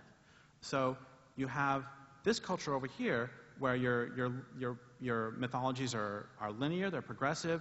You don't perceive damage to the natural world as damage to the natural world. And in this culture, somebody wrote a book, and in this book they said that you should go forth and multiply. And this book becomes a really big bestseller. Okay, these people are going to make different rational family planning decisions than these people over here. Another way to say all this is that there were more than 250 different plants that were used as contraceptives and abortifactants by the native North Americans prior to the arrival of Europeans. And it was the women who made the choice to use these plants. Can you imagine what a bunch of fucking primitives, you know? That was irony, by the way. I gotta tell you this story. About 140 years ago or so, 130 years ago, whenever, these male anthropologists went to talk to some indigenous peoples about what they use for contraception. And because, of course, the men are the only ones worth talking to, they asked the men, how do you not have babies? And the men of these groups said, it's a secret. And so the anthropologists went back and they said, well, you know, indigenous peoples don't know where babies come from. And so later, some female anthropologists went out and they talked to the same people and they asked the women, what do you use for contraception? And the women said, well, when you're 16, you take this certain root and you eat it, and then that makes you sterile for 5 years, and then when you're 21, you can then, if you want to have a baby, you eat this, and if you don't want to have a baby, you eat this. And the men are like, really? I had no idea. Okay, all this is a long way of getting to the ninth premise, which is, although there will clearly someday be far fewer humans than there are at present, there are many ways this reduction in population could occur. Some of these ways would be characterized by extreme violence and privation. Nuclear Armageddon, for example, would certainly reduce both population and consumption, yet would do so horrifically. The same would be true for a continuation of overshoot followed by crash. Other ways would not have to be characterized by violence. And personally and collectively, we may be able to both reduce the amount and soften the character of violence that occurs during this shift. We may not. But this much is certain. If we don't approach it actively, if we don't talk about our predicament and what we're going to do about it, the violence will be far more severe and the privation more extreme. The point is, we're in deep trouble, and if we don't talk about what we're going to do about it, it's just going to be worse. I mean, once again, every cell in my body wants for us to have a voluntary transformation. If I ran for president, I would run on a platform of vasectomies on the house, you know? I even have a campaign slogan. You ready? It's a snip in every sack.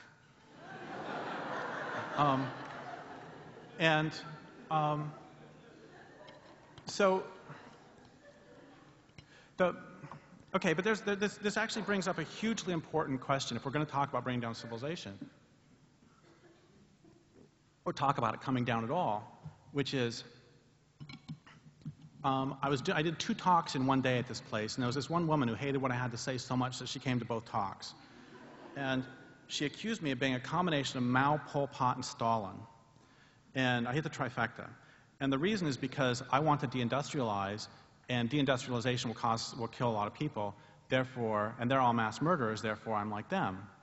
And I didn't like her rhetoric, but she raises a very, very important point, which is, what do you do about the fact that at this point in history, no matter what you do, your hands are blood red?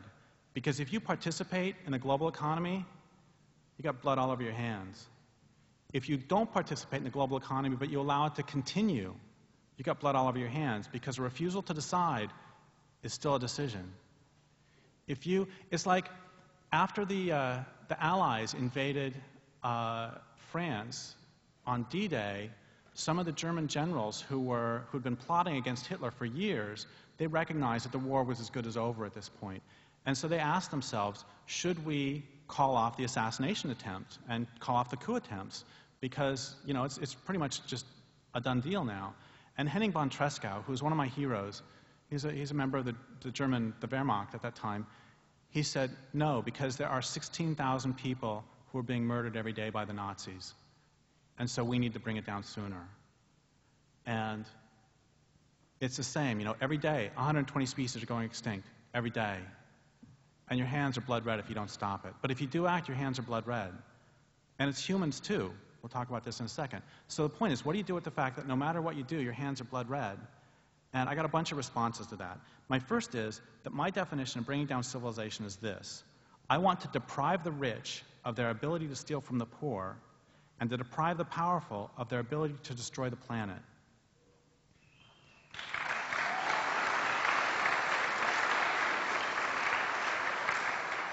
You know, who but a capitalist or a sociopath, insofar as there's a difference, could actually disagree with that? But that's nice, Derrick, but a lot of people are going to die. Okay, I got another answer, which is bringing down civilization is not a monolithic act. It's a bazillion acts done by a bazillion different people, including a bazillion non-human people, and they all have different moralities. And it's like, I don't care what your motivation is, you cannot make a moral case for blowing up a children's hospital. I don't care what your motivation. Oh yeah, I guess if you're bringing freedom and democracy to a country, then it's okay. No, seriously, I don't care what your motivation is. You cannot make a moral case for blowing up a children's hospital. On the other hand, you cannot make a moral case against taking out cell phone towers. I mean, cell phone towers are just nasty. On one level, you know, they allow that jerk at the next table to yammer on when you're trying to eat. And, oh my God. So it's like, you know, I've been complaining about that for about 10 years. It used to be the whole audience would explode. Yeah, that's terrible. And now there's like us too. Everybody else is like, what's wrong with that, man? Okay, so fine. We're the only ones who care about that. The next thing is, you know, those cell phone towers, they put out those electromaga waves?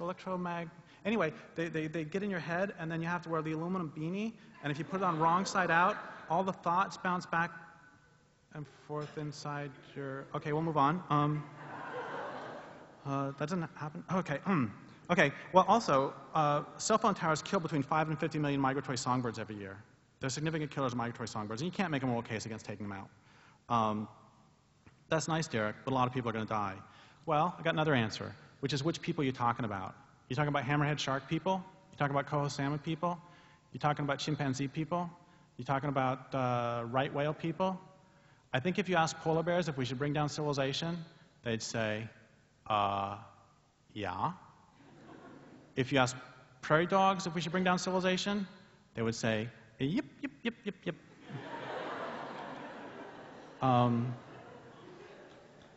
But, you know, they're non-humans, so they don't count, right? Well, okay, let's ask it again. If you bring down civilization, a lot of people are going to die. Which people are you talking about?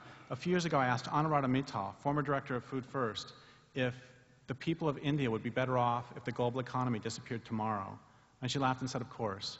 And she said there are former granaries of India that now export dog food and tulips to Europe. And so there are people starving to death in India right now because of the global economy. So do you think that the subsistence farmers who are being forced off their land would be better off if the global economy disappeared tomorrow? Of course. What about the traditional indigenous people?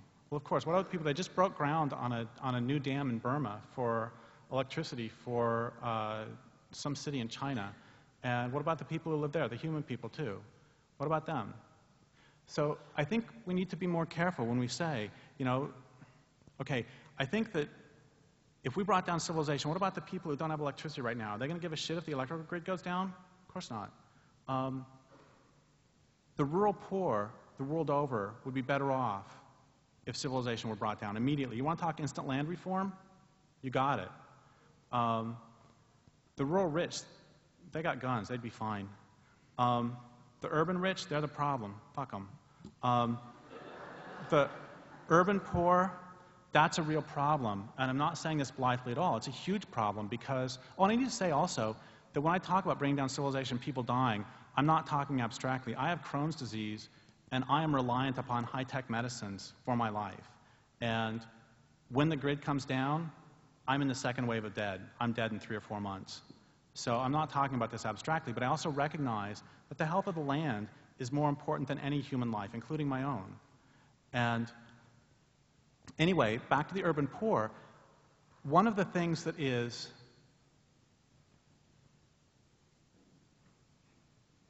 tragic, I think maybe is the word, about this culture, and one of the things that's just horrible, is that it has systematically made us dependent for our very lives upon the system that is exploiting us and others. And so the urban poor, the world over, are reliant upon the very system that is killing the planet. And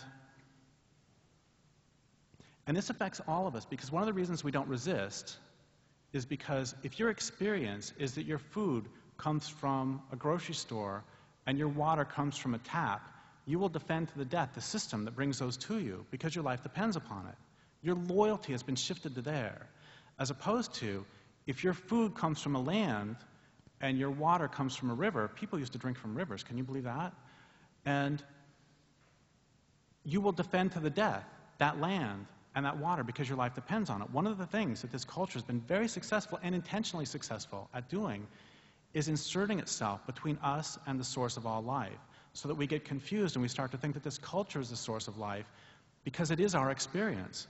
My food comes from the grocery store. And this is abuse 101. This is what abusers do in domestic violence situations, is cut you off from your support network. Okay, great, we're in a terrible situation. That's nice, Derrick. A lot of people are going to die. Well, I got another answer, which is I can guarantee that as civilization collapses, 100% of the misery caused by that collapse is going to be caused by those whose lifestyles are already killing the planet, attempting to maintain those lifestyles. And one of the things I mean by that is that almost every time there's a famine, people are not actually dying of starvation, because most of the countries that experience famine are actually net food exporters at that time. So they're not dying of starvation, they're dying of colonialism. So, for example, the great Irish potato famine, Ireland was actually a net exporter of food at that point, exporting grain to England.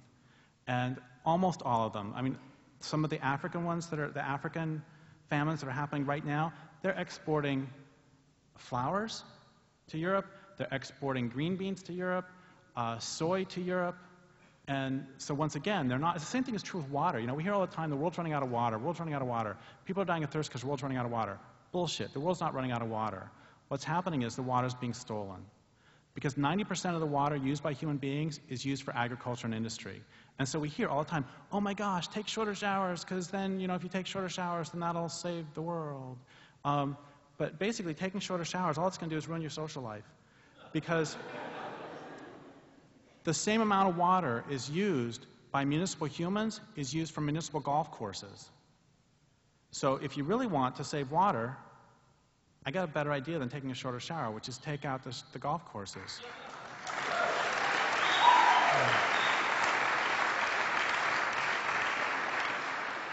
It's like if all the dams on the Colorado River were to fail, I'm just saying. And the Colorado River were once again to reach the ocean. How weird would that be? You know, the capitalist press would bray as one that people in Arizona are going to die of thirst and California are going to die of thirst. It's like I wouldn't want to hear one word of complaint so long as there existed a single irrigated alfalfa field, a single irrigated citrus orchard, a single golf course, a single water park, a single lawn, so long as Las Vegas still existed. I wouldn't want to hear a single word of complaint.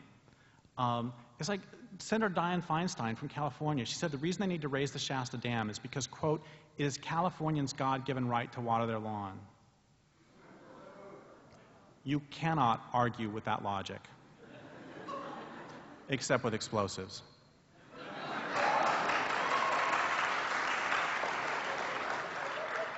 And another way to think about all this is that, once again, a lot of this whole talk is about this inversion of what's real.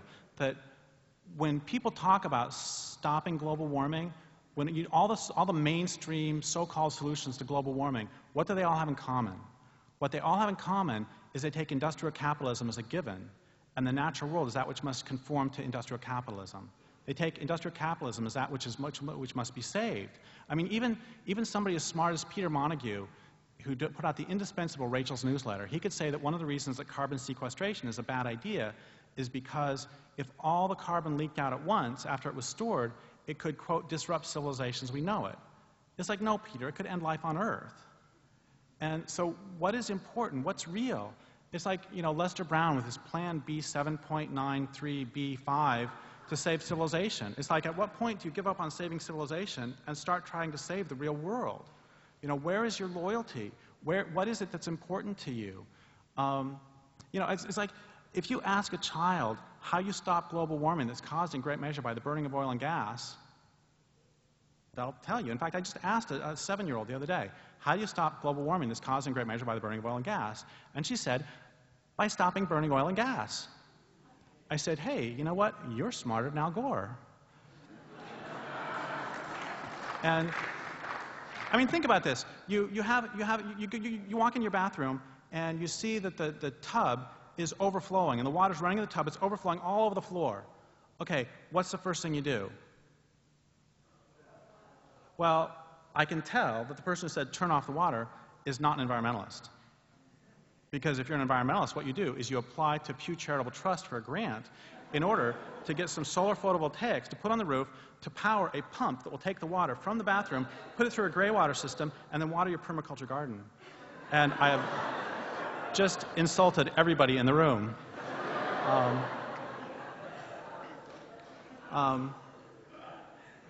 So I mean, when people say that they want to stop global warming in general, they're not saying that they want to stop global warming. What they're saying is they want to stop global warming without stopping the burning of oil and gas. And the real question is, how do you stop global warming without stopping the burning of oil and gas? And the answer is you don't. It's like when people say they want to save salmon, what they're really saying is they want to save salmon without removing dams, stopping industrial logging, stopping industrial fishing, stopping industrial agriculture, stopping the murder of the oceans, or stopping global warming. How do you save salmon without doing any of those things? You don't.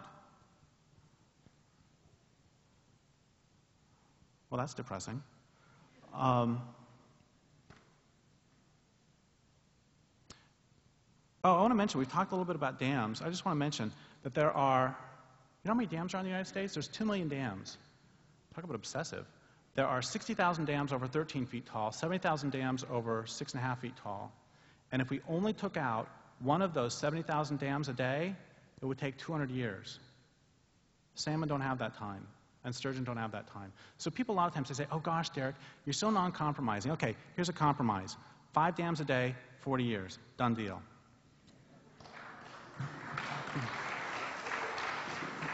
Okay, which kind of leads us to the 10th premise of the book, which is the culture as a whole and most of its members are insane. We don't need to talk about that, do we? The culture is driven by a death urge, an urge to destroy life.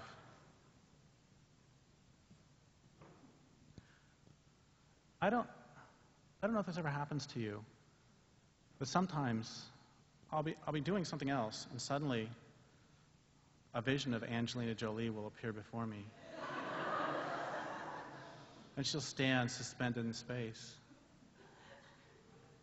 You know, for a while when that would happen, it would make me happy. It used to scare me. And now it scares me again, actually, because I was just at the grocery store the other day, and I saw that Brad Pitt's bodyguard caught him kissing Jennifer Aniston. It's like, this is going to break up Brad and Angelina, maybe. I thought some things lasted forever. I mean, and I thought they were really good for each other. And it just breaks my heart. Back when she was, oh my God, I can't even say his name, he's so nasty. When she was with Billy Bob, do you know where she had his name tattooed? Oh my God, I bet she was wishing his name was Ed. Speaking of genitals, did you know that Nicole Kidman does not like to wear underwear? I read that in the newspaper, so it must be true. What's the indigenous name for this place right here? I'm sorry? Okay, and how about the local, this place?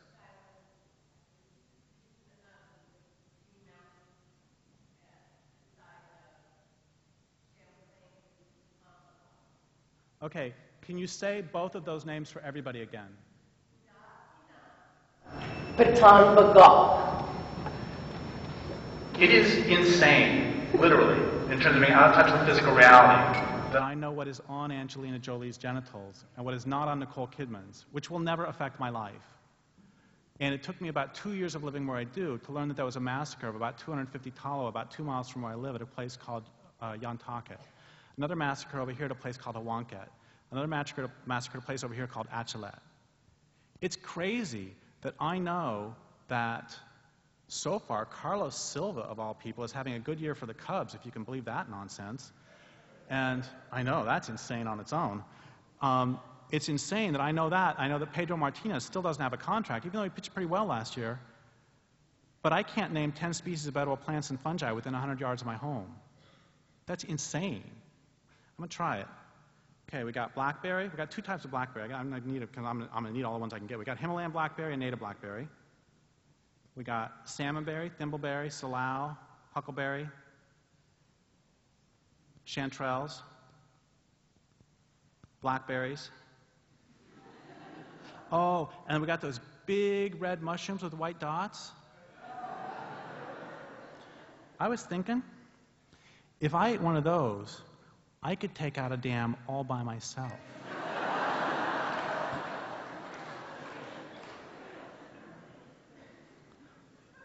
So one of the reasons we don't defend the places we live is because we don't live there. We live with Brad and Angelina, and we live long ways away. Okay, so what I'd like to do now, I've got one, I want to do two more premises, and then, oh shoot, I forgot something. Okay, let's back up. I forgot my best answer of all to that woman about the, I'm sorry about this, about, what do you do that no matter what you do, your hands are blood red? I'm sorry, I forgot my final answer. This is my final answer. So just pretend I put this in back there. Okay, but this is really important, that's why I got to come back to it. So if you've gotten this far in this book, or if you're simply anything other than entirely insensate, we probably agree that civilization is going to crash, whether or not we help bring it about. If you don't agree with this, we probably don't have much to say to each other. How about Carlos Silva? We probably also agree that this crash will be messy. We agree further that since industrial civilization is systematically dismantling the ecological infrastructure of the planet, the sooner civilization comes down, whether or not we help it crash, the more life will remain afterwards to support both humans and non-humans. If you agree with this, and if you don't want to dirty your spirituality and conscience with the physical work of helping to bring down civilization, and if your primary concern really is for the well-being of those humans who will be alive during and immediately after the crash, then given, and I repeat this point to emphasize it, the civilization is going to come down anyway, you need to start preparing people for the crash. Instead of coming to my talks and attacking me for stating the obvious, go rip up asphalt and vacant parking lots to convert them to neighborhood gardens. Go teach people how to identify local edible plants, even in the city, especially in the city. So these people won't starve when the proverbial shit hits the fan. They can no longer head off to Albertsons for groceries. Set up committees to eliminate, or if appropriate, channel the additional violence that might break out. We need it all. We need people to take out dams, and we need people to knock out electrical infrastructures. We need people to protest and to chain themselves to trees. We also need people working to ensure that as many people as possible are equipped to deal with the fallout when the collapse comes. We need people working to teach others what wild plants to eat, what plants are natural antibiotics. We need people teaching others how to purify water, how to build shelters. All this can look like supporting traditional local knowledge It can look like starting rooftop gardens, actually gardens. It can look like planting local varieties of medicinal herbs, and it can look like teaching people how to sing. The truth is that although I do not believe that designing groovy eco-villages will help bring down civilization, when the crash comes, I'm sure to be first in line knocking on their doors asking for food. People taking out dams do not have a responsibility to ensure that people in homes previously powered by hydro know how to cook over a fire. They do, however, have a responsibility to support the people doing that work. Likewise, people growing medicinal plants in preparation for the end of civilization do not have a responsibility to take out dams. They do, however, have a responsibility at the very least to not condemn those people who have chosen that work. In fact, they have a responsibility to support them. It's the same old story. The good thing about everything being so fucked up is that no matter where you look, there's great work to be done. Do what you love.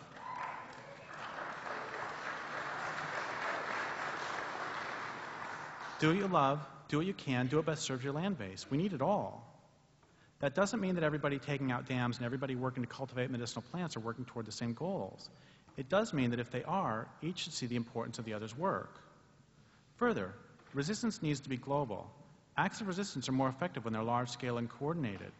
The infrastructure is monolithic and centralized, so common tools and techniques can be used to dismantle it in many different places, simultaneously if possible. By contrast, the work of renewal must be local. To be truly effective, acts of survival and livelihood need to grow from particular land bases where they'll thrive. People need to enter into conversation with each piece of earth and all its human and non-human inhabitants. That doesn't mean, of course, that we can't share ideas that one water purification technique won't be useful in many different locations. It does mean that people in those places need to decide for themselves what'll work. Most important of all, the water in each place needs to be asked and allowed to decide for itself. I've been thinking a lot again about the cell phone tower behind Safeway, and I see now how these different approaches manifest in this one small place. The cell phone tower needs to come down. It's contiguous on two sides with abandoned parking lots. Those lots need to come up. Gardens can bloom in their place. We can even do our work side by side. So what we have now with the rest of the talk is I want to do 2 more premises, and then I want to bash hope, and then read 2 short things. Okay. So the next premise, the 11th premise is, we should acknowledge that from the beginning this culture, civilization, has been a culture of occupation, and the government is a government of occupation. And of course all of my American Indian friends say, what the hell took you so long to figure this one out? What does a government of occupation do? It moves in, it extracts resources and facilitates production, maximizes production. What does the US government do? It moves in, facilitates resource extraction, maximizes production. How many people in this room believe that the government takes better care of corporations on one hand, humans on the other? Corporations? Humans? Really? Bunch of fucking commies. So, what would that mean if we internalize the understanding that we don't really live in a democracy? How would that change our activism? How would that change our actions? What would we do? I want to read a short thing about that.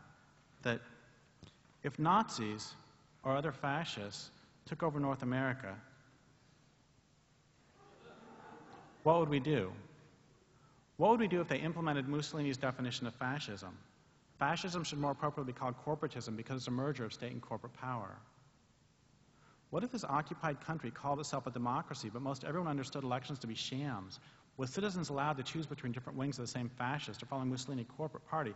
It's like, I remember back in the 70s and 80s, it was so fun to laugh at the Soviet Union because 98% of the Politburo members were all Communist Party members. It's pretty damn funny. But what percentage of members of the House of Representatives and Senate are Capitalist Party members? Guess who's laughing now, you know? What if anti-government activity was opposed by stormtroopers and secret police? Would you fight back? If there already existed a resistance movement, would you join it? Now, would you resist if the fascists irradiated the countryside, poisoned food supplies, made rivers unfit for swimming, and so filthy you wouldn't even dream of drinking from them anymore? What if they did this because... I can't finish that sentence because no matter how I try, I can't come up with a motivation good enough even for fascists to irradiate and toxify the landscape and water supplies. If fascists systematically deforested the continent, would you join an underground army of resistance, head to the forest, and from there to the boardrooms, the halls of the Reichstag, to pick off the occupying deforesters, and most especially those who give them their marching orders? I mean, what would we do if space aliens came down from out... That's where they come from. If aliens came down from outer space, and they started to systematically deforest the whole planet, and they were vacuuming the oceans, and they were changing the climate, and they were putting docs in every mother's breast milk. What would we do if they did this? And we know what we would do. We would grab our camo outfits, we would grab our AK-47s, we would head up. Wrong audience. Am I the only person here with an AK-47? I was sharing the stage with Ward Churchill one time, and after my talk, he was in the audience, and I asked that question, am I the only person here with an AK-47? The whole place was just silent. I hear this one voice go, nope.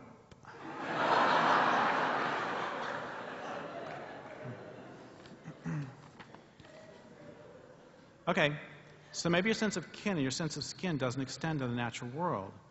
Maybe you don't yet love the land where you live enough that you'd fight for it. But what if the fascists toxify not only the landscape, but the bodies of those you love? What if their actions put dioxin and dozens of other carcinogens into the flesh of your lover, children, mother, brother, sister, father? Would you fight back? How many people in here have had someone you love die of cancer?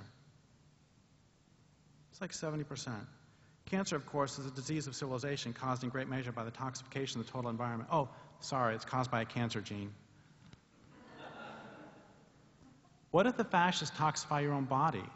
Would you still cling to the illusion that their edicts carry more weight than that brought to bear by their secret and not-so-secret police? Would you work for this regime? Would you teach others its virtues, or would you fight back? It's like I got an email. After I wrote Endgame, I got an email from this policeman in Chicago. And he wrote and said he thought that I was giving cops kind of too hard a time, which I don't really give cops a hard time in Endgame. But he said I was kind of hard on him. He said, it's not our fault. Our job is to protect people from sociopaths. And I wrote back and I said, yeah, I totally agree with you. And I think it's great when cops protect us from sociopaths. But one of the concerns I have is you really only protect us from poor sociopaths. You don't protect us from the rich sociopaths. And also, why is it that whenever there's a strike and the cops are called in, why does they always break the heads of the strikers? Why don't they ever break the heads of the capitalists to force them to terms? And he didn't write back. But I think those are really good questions, and I think we should open a dialogue on that. Anyway, if you won't fight back when they toxify your own body, when precisely will you fight back? Because you know that's happened in many countries where the police have been really central to resistance. Give me, and more importantly yourself, a specific threshold which you finally take a stand. If you can't or won't give the threshold, why not? And part of this whole thing about decolonizing, you know, that recognizes the government occupation, is we need to stop saying we, in terms of we're not killing the planet, Weyerhaeuser's killing the planet. We need to separate ourselves from them. It's like a friend of mine called up and said, so Derrick, how much longer do you think we're going to be in Afghanistan? I said, we're in Afghanistan? I thought we're Northern California. And she said, how much longer do you think our troops are going to be in Afghanistan? I said, I got troops? Holy shit, will they do what I tell them? If I tell them take out the Grand Coulee, will they do it? She said, this is why I only call you once every 6 weeks.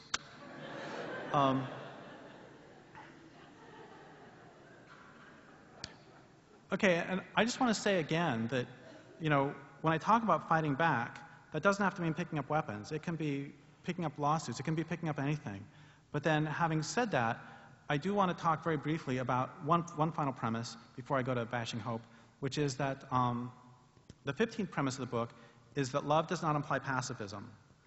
And one of the reasons I wrote Endgame is because a lot of times when I would talk about capital F fighting back against those in power, the response I got by the audience was pretty predictable. And that is that those who, a lot of sort of mainstream environmentalists, a lot of sort of mainstream peace and social justice activists would put up what I've taken to calling a Gandhi shield, which is they would say the names Gandhi, Martin Luther King, Dalai Lama again and again real fast to keep all evil thoughts at bay. And then grassroots environmentalists would do the same thing, but then they would come up to me afterwards and they would say, thank you so much for bringing this up. And then other groups of people had different responses. And these are a lot of survivors of domestic violence, a lot of people of color, American Indians, a lot of the poor, some gang kids, prisoners, family farmers. A lot of them would look at me like, so tell us something we don't know. Let's go, bro. And what I came to realize is that for those latter groups, violence is not a spiritual or abstract question to be puzzled through. It's simply a part of life, and you deal with it. And it doesn't mean you participate. It doesn't mean you don't participate. It just means it's a part of life and you don't reify it. You don't make it into something it's not. And then also, a lot of the responses were pretty predictable, and that people would throw out a lot of the same old cliches. And I got so tired of hearing you can't use the master's tool to dismantle the master's house that I wanted to write this little pamphlet that would just respond to some of those cliches and then hand it to people. And this little pamphlet turned into a 1,000-page book. And tonight, with me talking on, you can see why. So I want to go through a couple of those. One of them is the whole idea that love implies pacifism. That people would say, you know, if you love enough, you could never consider fighting back. But love, if you love, you actually could never commit any act of violence anywhere. And I actually don't agree, and I think that Mother Grizzly Bears will back me up on this one. I grew up in the country, and I have in my life been attacked by mother horses, cows, dogs, cats, chickens, ducks, geese, hawks, eagles, spiders, and mice who thought I was attacking their babies. And if a mother mouse will take on someone 6,000 times her size and win, what the hell's wrong with us? I don't think it's true that we need to love the CEOs. It's like, if you just love the CEOs, then something good will happen. I do think it is true, though, that we need to love more. But I don't think we need to love the CEOs. I think we need to love ourselves. I think we need to love the land where we live. Because I think if we loved ourselves, we wouldn't allow our communities to be destroyed by distant corporations. And we wouldn't allow the water to be polluted. And we wouldn't allow a government that we recognize is openly anti-democratic. We would do something about that. So I do think we need to love, but not them. Oh my gosh, but there's the word them, you know? We don't need to love our enemies. But oh my God, Derrick, the enemy. You can't talk about enemy, because enemy, that's dualistic, that's divisive. And we cannot be dualistic because dualism's bad. And so, oh, okay, so what you're saying is that dualism is bad and non-dualism is good. Checkmate. Because the truth is, there is a time to be dualistic and a time to be not dualistic. And there is a time to fight back, and there's a time not to fight back. And there's a time to reap, and a time to sow. And I feel a song coming on. Okay, and the next thing that is said a lot of times is you can't use the master's tool to dismantle the master's house. And I love Audre Lorde. I think she's amazing. She's wonderful. But I'll tell you two things. One of them is the people who quote that all the time have never read the essay from which it comes, because what Audre Lorde's really talking about is taking a multivariate approach to a problem that's multivariate, which is all I'm talking about too. Pretty straightforward. The other thing I can tell you is that Audre Lorde never worked construction, because it's a terrible fucking metaphor. Because the truth is, it doesn't matter whose tools you use. You can use your tools to dismantle the master's house, you can use my tools, you can use your Uncle Jed's tools, you can steal tools from Walmart. It doesn't matter.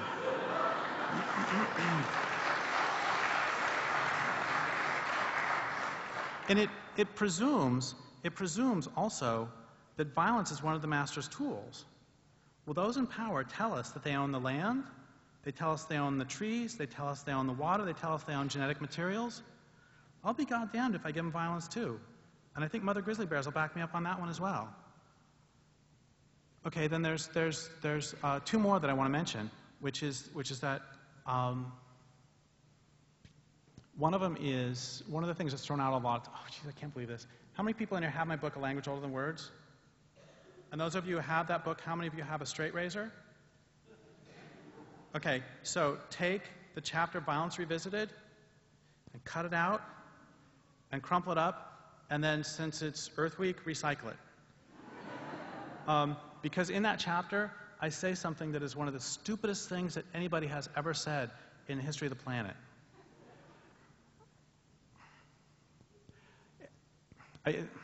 It's like admitting to being a compulsive masturbator, which I'm not. In that chapter, I say that if you fight back, you run the risk of becoming like they are. That is so stupid. So what that means is that Tecumseh, by fighting back, ran the risk of becoming like the people who are stealing their land? Does this mean that the woman who kills a rapist runs the risk of becoming a rapist? Does this mean that a tiger who kills a zookeeper runs the risk of becoming a zookeeper? It doesn't make any sense. And the final one, the trump card that's always thrown out, is that violence never accomplishes anything. That is even stupider than what I said. Because what this means is all the Africans who came over on the slave trade, they came over in the Middle Passage, what that means is that force was not used. This means violence was not used to enslave them. This means they had really bad travel agents. This means all the American Indians, when they saw the Europeans, they said, hey, you want some land? This means that the US military doesn't accomplish anything, which may or may not be the case. What this means, there's a great line by Robin Morgan. She says that anywhere in the world, any woman can be walking alone late at night. And if she hears footsteps behind her, she has reason to be afraid. Systematic violence by men against women has fundamentally changed the behavior of 51% of the human population.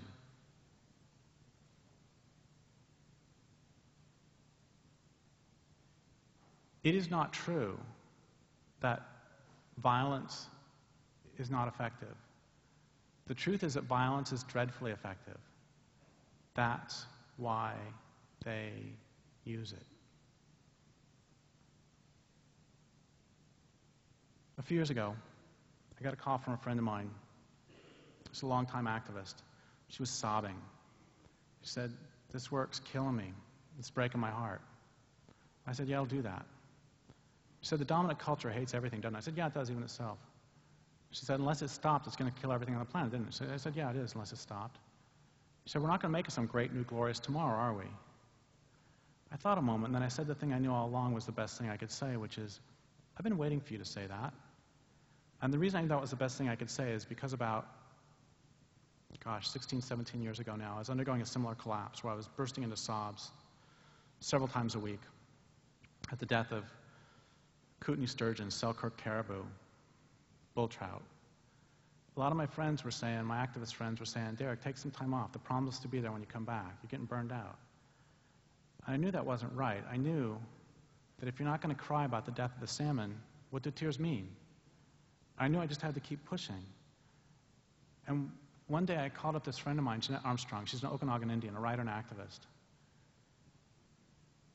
I was sobbing. And I said, this work's killing me. It's breaking my heart. And she said, yeah, it'll do that. I said, dominant culture hates everything, doesn't it? She said, yeah, it does, even itself. I said, it has death urge, doesn't it? She said, yeah, it does. I said, unless it stopped, it's going to kill everything on the planet, isn't it? She said, yeah, it is, unless it stopped. I said, we're not going to make it some great new glorious tomorrow, are we?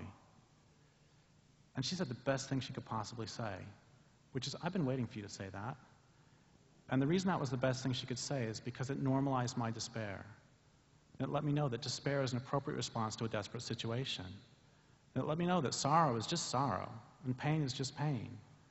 And it's not so much the sorrow or the pain that hurts as it is my resistance to it. And it let me know that I could feel all those things and it wouldn't kill me. There's this idea that if you acknowledge how bad things are, you have to go around being miserable all the time. But I'm a complex enough being that I can hold in my heart the understanding that we're really fucked. And that life's really good. And that we are so fucked. And that life is just so good. And we're fucked. And that life's really good. And I got this note from this woman one time asking, how does your anger at the dominant culture affect your sex life? And I was so tempted to write back, that's a question to which you will never know the answer. But I realized that that question is based on the idea that anger is a shotgun. And the truth is, surprisingly enough, that I'm angry at the things that make me angry, and I'm not angry at the things that don't make me angry. I'm not generally an angry person. I'm angry at the corporations that are destroying democracy and killing the planet. Gosh, who'd think it? And I am full of rage and hate and sorrow and joy and love and happiness and contentment and discontent. We're allowed to feel more than one thing at a time, you know? And so a great thing happened that day that I realized that I didn't have to fight those feelings. I could feel them, and it wouldn't kill me. But an even better thing happened, which is I realized I could feel all those things, and it would kill me. And there's a wonderful thing about being dead, which is that once you're dead, they can't touch you anymore. You can still sing, and you can still dance, and you can still make love, and you can still fight like hell, but they can't touch you. There's a great poem by the Zen poet Bunan, "Die while you're alive and be absolutely dead, then do whatever you want. It's all good." One of the smartest things the Nazis did was they made it so that at every step of the way it was in the Jews' rational best interest to not resist. Do you want to get an ID card, or do you want to resist and possibly get killed? Do you want to move to a ghetto, or do you want to resist and possibly get killed? Do you want to get on a cattle car, or do you want to resist and possibly get killed? Do you want to take a shower, or do you want to resist and possibly get killed? At every step of the way, it was in their rational best interest to not resist.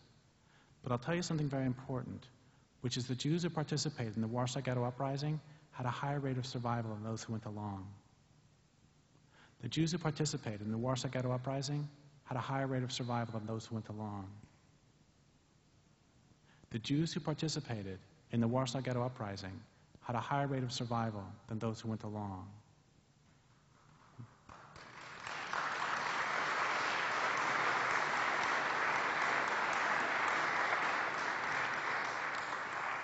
Keep that in mind over the next 10 to 15 years. Zygmunt Bauman wrote that rational people go quietly, meekly into a gas chamber, if only you allow them to believe it's a bathroom. I've modernized that, and I would say that rational people go quietly, meekly to the end of the world, if only you allow them to believe that buying compact fluorescents will save the day. One of the reasons that my mother stayed with my father was because there weren't battered women's shelters in the 50s and 60s. But another reason she stayed with him is because of the false hope that he would change. False hopes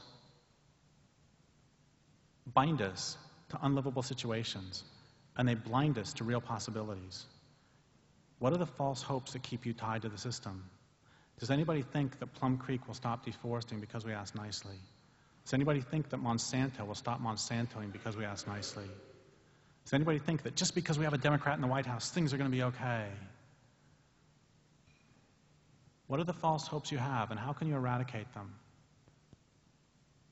But the problem isn't just false hope, but it's hope itself. Several years ago, I was doing a talk, and I was gleefully bashing hope, and some of the audience shouted out, "What's your definition of hope?" I was like, oh my God, I've been bashing for years, I have no idea what I'm talking about. So I asked them, what's your definition of hope? And they gave me an answer, which is, hope is a longing for a future condition over which you have no agency. Hope is a longing for a future condition over which you have no agency. That's how we use it in everyday language. I know men are supposed to be afraid of commitment, but I'm going to commit to you right here, right now in public, that I'm going to eat something later tonight. On the other hand, when I get on a plane tomorrow, I hope it doesn't crash, because once it's in the air, I have no agency. It's like someone asked me, are you telling me that I shouldn't hope that my brother survives cancer? And I say, no, of course you can hope your brother survives cancer. What you can't do is stand there with car keys in your hand and say, I hope you make it to the hospital. And this is once again how we use it in everyday language. Is there anybody in here who has a child or grandchild who's like 8 or 9 or 10? Okay, child, grandchild? Grandchild? So if you said to your grandchild, would you please clean your room? And the grandchild said back to you, I hope it gets clean. What would be your response? Yeah, exactly. You know, my mom's response would have been, yeah, you better hope it gets clean. And so when people say that they hope that global warming doesn't kill the oceans or that it doesn't kill the planet, what they're saying is that they have no agency. Or when people say, I hope that coho salmon survive, what they're saying is they have no agency. Well, I'll tell you this, I don't hope that global warming does not kill the planet. And I don't hope that coho salmon survive, because I will do whatever it takes to make sure that the dominant culture doesn't kill the planet and that it doesn't drive coho salmon extinct.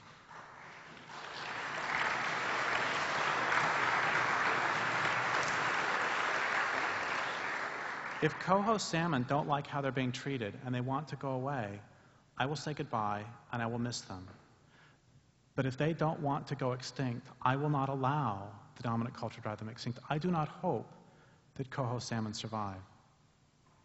It is customary, when speaking of the apocalypse, to end on a happy note. And I can't do that, but I'll do the best I can. I want to read 2 short things. one of which is the most beautiful thing I've ever written, and I didn't actually write it. It was written by a stream near my house, by which I don't mean I wrote it by the stream. What I mean is the stream wrote it. And I'd been trying for about a week before that to write about what it would be like to be a river. And I finally realized how stupid that is when I live right next to a stream, because that'd be like me writing about what it's like to be a woman when I can ask you. So I went down to the stream and I said, what's it like to be you? And I realized, first off, that that's the most important question anybody can ask anyone in any relationship. What's it like to be you? And also, the stream had been waiting so long for a human to ask that question of it. It gave me the answer just like that. And I went running back to the house as fast as I could to write down what it said. As I'm running through the forest is like, hello, what's it like to be me? So I wrote down what they said. Pretend you're a river. Pretend you're the mist who falls so fine, so gentle, that nothing separates water and air. You're the rain who falls in sheets, explodes onto the ground to leave pocks and puddles. You're the ground who receives this water, soaking it up, taking it in, carrying it deep inside. You're the cracks and fissures where the waters accumulate, flow, fall to join more water and more, in pools and rivers who move slowly through cavities, crevices, pores. You're the sounds and silence of water seeping or staying still. You're the meeting of wet and dry, the union of liquid and solid, where solids dissolve and liquids solidify. You're the pressure who pushes water through seams. You're the rushing water who bubbles from the earth. You're a tiny pool between rocks. You overflow, find your way to join others who, like you, are moving, moving. You're the air at the surface of the water, the joining of substantial and insubstantial, the union of under and over, weight and not weight. You're the riffle, the rapid, the tiny waterfall who turns water to air and air to water. You're the mist who settles on the soil. You're the plants who drink the mist, and you're the sun who warms and feeds them. You're the fish who feed on insects, who feed on plants, who feed on soils, who feed on fish. You're the fish who become soils, who become plants, who become insects, who become fish, who flow down the river. You are the river who joins other rivers to become a new river who's all the rivers and something else. You are the river. You do not stop at the banks where liquid turns to solid. You reach into the sky and into the soil. Water moves through rocks, comes up to form pools far from the fast flow where the rivers move together, seeps down to join still waters deep below the surface, waters who sleep and wake and sleep and mingle with the stones who are the river too. You are the river, who's married to the mountains you've known since they were young, who've given themselves to you as you've given yourself to them. You are the canyons you nestle into, each year deeper than the year before.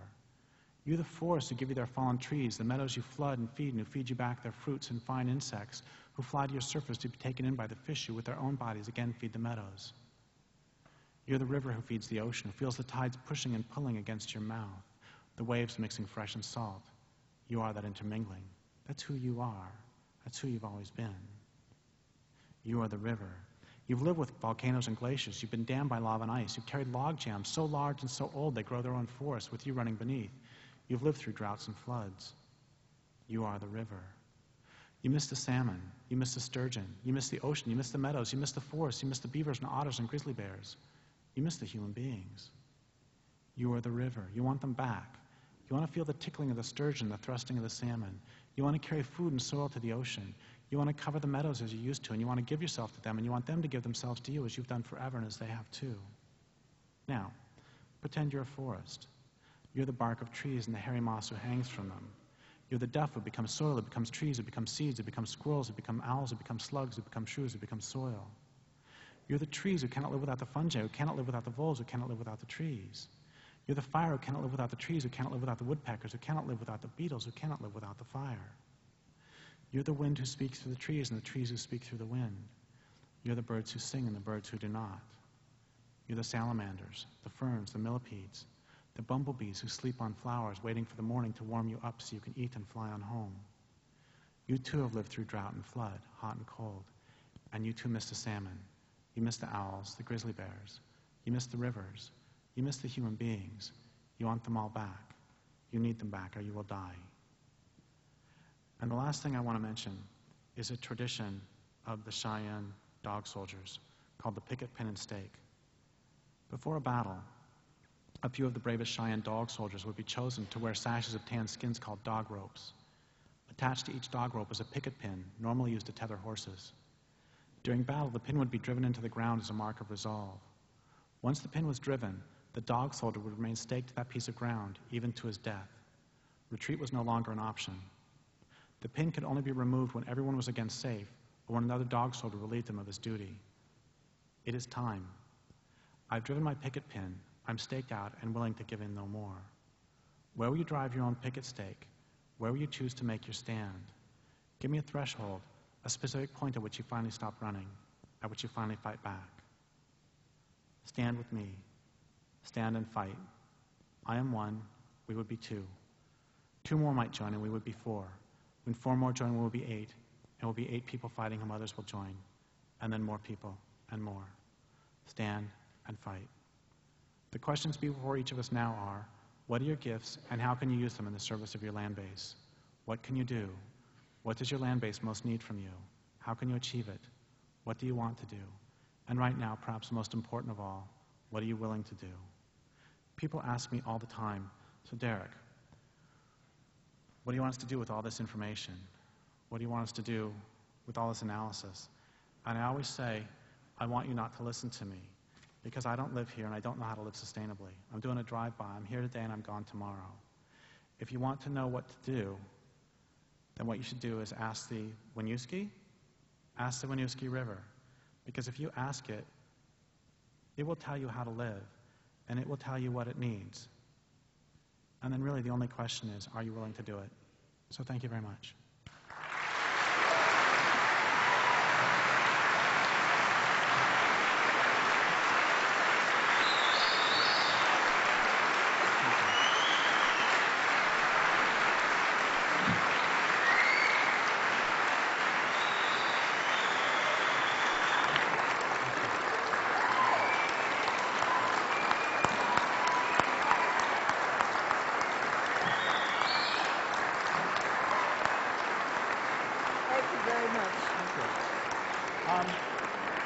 Okay, one more thing before we either do Q&A or whatever it is we're going to do, which is also, I would like to thank Mike over there for security. So, thank you, Mike. I think because What time is it? it's 9:30. Okay, how about if we let people go who want to go, and then people want to stay, we do like a half hour? Is that okay with you? Okay.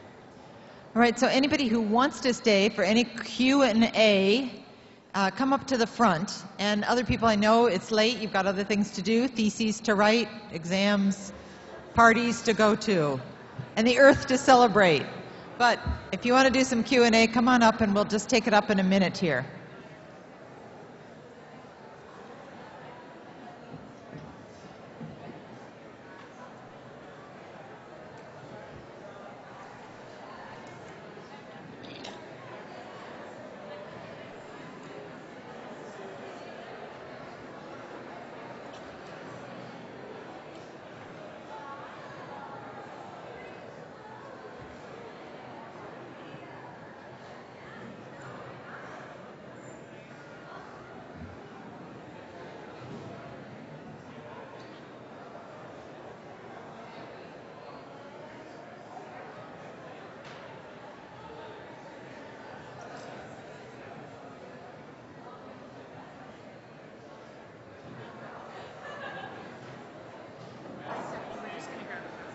Yeah, please do.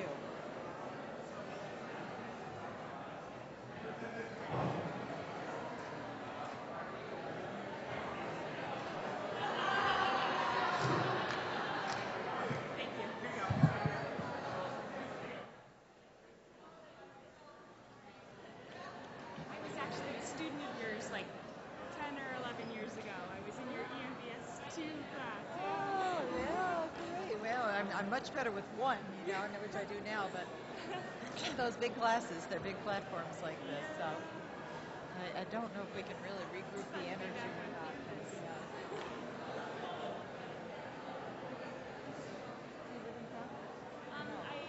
I work for the NRCS now, and I just my son is Southern Vermont. It's fun to come back and visit them.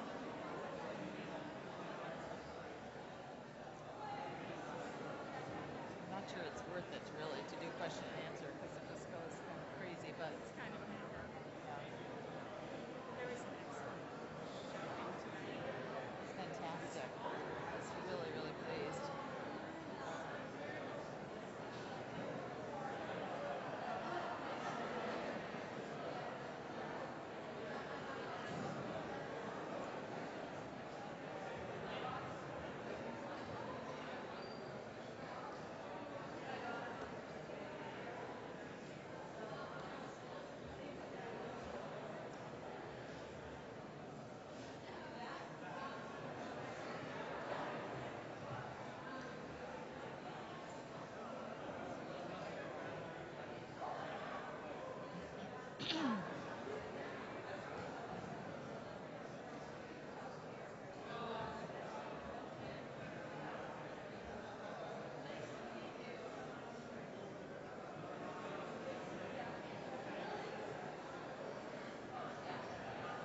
Should we try to regroup a little bit? Whoever wants to stay, let us know by coming up and grabbing a seat.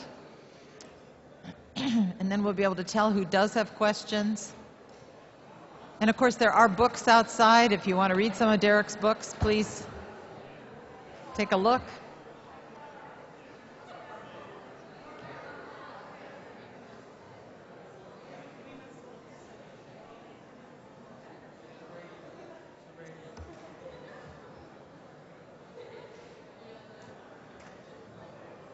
Good.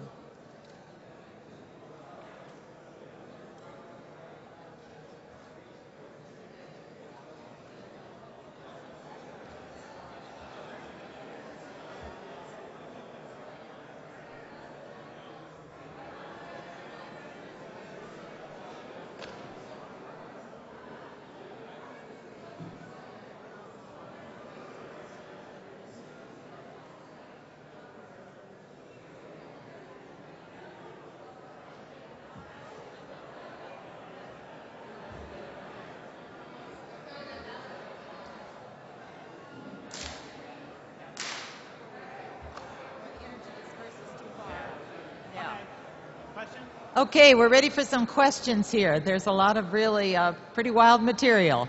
So we'll need everybody to quiet down a little bit so we can actually hear our questioners. Because I don't know if we have a maybe I can do this portable mic. That might work.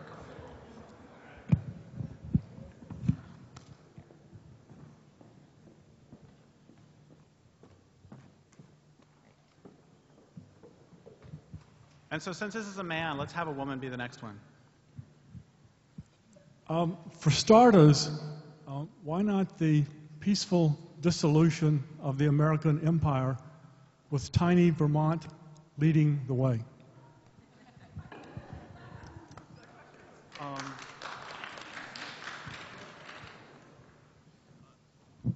Sure. I think that is part of it, and I think it's also possible that insofar as it being peaceful, I think that those who run the federal government may actually have something to say about it as well. See, it's pretty interesting, too, that somebody once asked John Stockwell, who was a former CIA agent who came out against the agency, they asked him, if everything you say is true, why haven't you been killed yet? And his answer was really straightforward and kind of scary, which is because they're winning.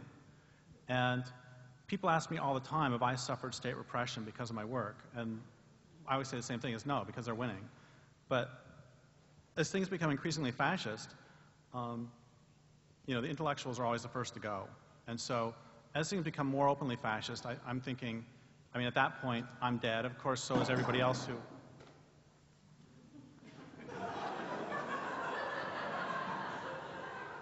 So is everybody else who does anything, you know. But I've been thinking a lot about the Soviet Union, and I think it's also possible that, see, I mean, that's sort of one route that this country could go, and the far right and the sort of militants of the far right scares the hell out of me these days, you know, because it seems very clearly like 1920s Germany, and just very brown shirtish, and you know, that's pretty predictable actually, that when people's entitlement is threatened through whatever means, including ecological collapse, that those people will oftentimes, the contempt that they felt for those they perceive as inferior turns into outright hatred. And that's really predictable, and it's very scary. So that's one route I see this country going, is outright fascism, in which case I'll see you in the gulags for about a week before we get shot.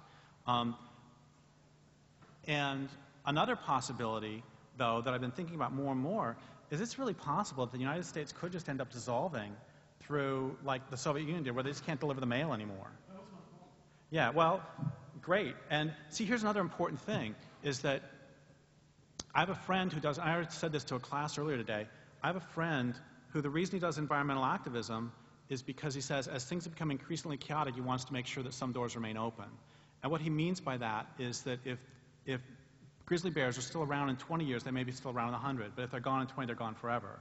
And so we can't control what happens as things become increasingly chaotic. So one of the things that we need to do is we need to be having these conversations now. People ask me all the time, so do you advocate violence? And I always say, no, I don't advocate violence, I don't advocate nonviolence, I advocate putting everything on the table and let's talk about it. We need to have those conversations now.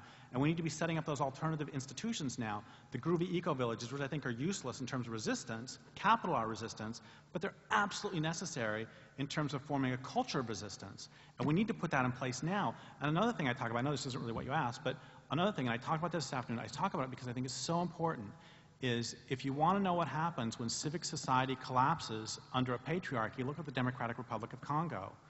And what I mean by that is there are mass organized rapes going on there. And there are mass rapes in the United States, but the rate has gone up. When civic society collapses, that's one of the things that happens. So what we need to do, one of the things we need to do to prepare for that, because whether we do anything or not, civic society is going to collapse through peak oil, everything else.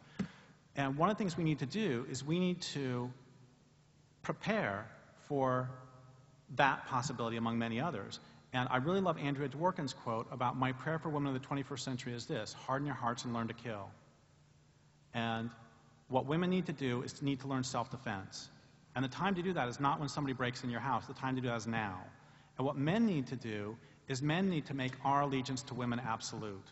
And we need to do that now. We have to establish zero tolerance policies for violence against women. And consent is sexy. Ask, says a sign back. That was not me. That was him. Him, even. That's great. And, oh, by the way, it's so funny. I saw this just recently. You've probably already seen this. You know all those signs where they say, you know, there's things women should do if they're afraid of being raped, like if you're walking across campus, carry a whistle, and all these things you can do that keep from being raped. I saw a version for men. Have you seen this? It's great. It's like, if you feel like you might rape someone, don't do it. If you see a woman walking alone through an alley, don't rape her. If you see a woman stop by the side of the road and her car is stuck, it's okay to give her help with her car, don't rape her. It's great, which puts it back where it was supposed to be. Anyway, so I think, as I said earlier, you know, only 2% of the IRA picked up weapons. You know, there's tremendous amounts of social work that need to be done that surround resistance.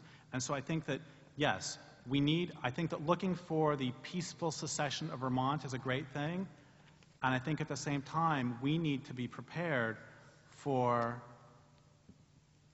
we also need to be prepared for the possibility of a physical response by those in power. And so that has to include training, which includes emotional training, emotional, mental, how's that? That's good. Good deconstruction there. We have to have emotional and mental training and physical training for self. It's like at the Oka crisis with the Mohawks standing off the RCMP. For the first few days, it was absolutely crazy, and they did some really stupid things, in part because they had no one there with any military training. And then when some Mohawks showed up who had military training, and also some elders showed up, because that's the thing too. You know, young people are really impetuous, they're really brave, and then also sometimes they're kind of stupid. And they need elders around to tell them. At the Oka crisis, you can see like there's some young warriors are shooting at the RCMP, and some of the grandmothers ride down in golf carts and say, you know, now is not the time to do that. There's wisdom that sometimes comes from being older. Anyway, blah, blah, blah. We all need to prepare these communities before whatever happens, happens. Did you have? Oh, okay. I was actually in the class that you spoke in earlier today, and one thing that a kind of common theme that I've noticed is you keep mentioning working with Native Americans and other indigenous peoples, and I was just curious to your involvement and even your reasoning. What was the word after involvement? Reasoning? Oh, reasoning? Yeah, why? Well, the reasoning is pretty straightforward in that it's their land. And any talk of sustainability must begin from that understanding that I can't speak for you because I don't know I don't know whether you're white or indigenous, but for myself, but she is. Okay, so any work that I do on sustainability has to begin absolutely from the understanding that I'm living on stolen land and proceed from there. And it gets pretty interesting sometimes because I mentioned my Dakota friend Waz earlier today. I was talking to her about this, and we were both laughing pretty hard because where I live on Tolowa land, and right now the Tolowa, actually for the last couple of years, they've been trying to put in a world-class golf course on endangered Western Lily land. And a lot of people have asked me to somehow get involved, and it's like, that is so, I am not even walking into that minefield. Because on one hand, they've lived there, I mean, the Tolowa have been there forever, but on the other hand, like I was asking my friend Waz about this, I asked, is there a single tribal council in North America that you trust even remotely? And she's laughing, you know, no, of course not. And so, once again, I'm just going to stay out of that because there's other battles I can fight long before that one. Anyway, it has to start with that. That's part of the reasoning.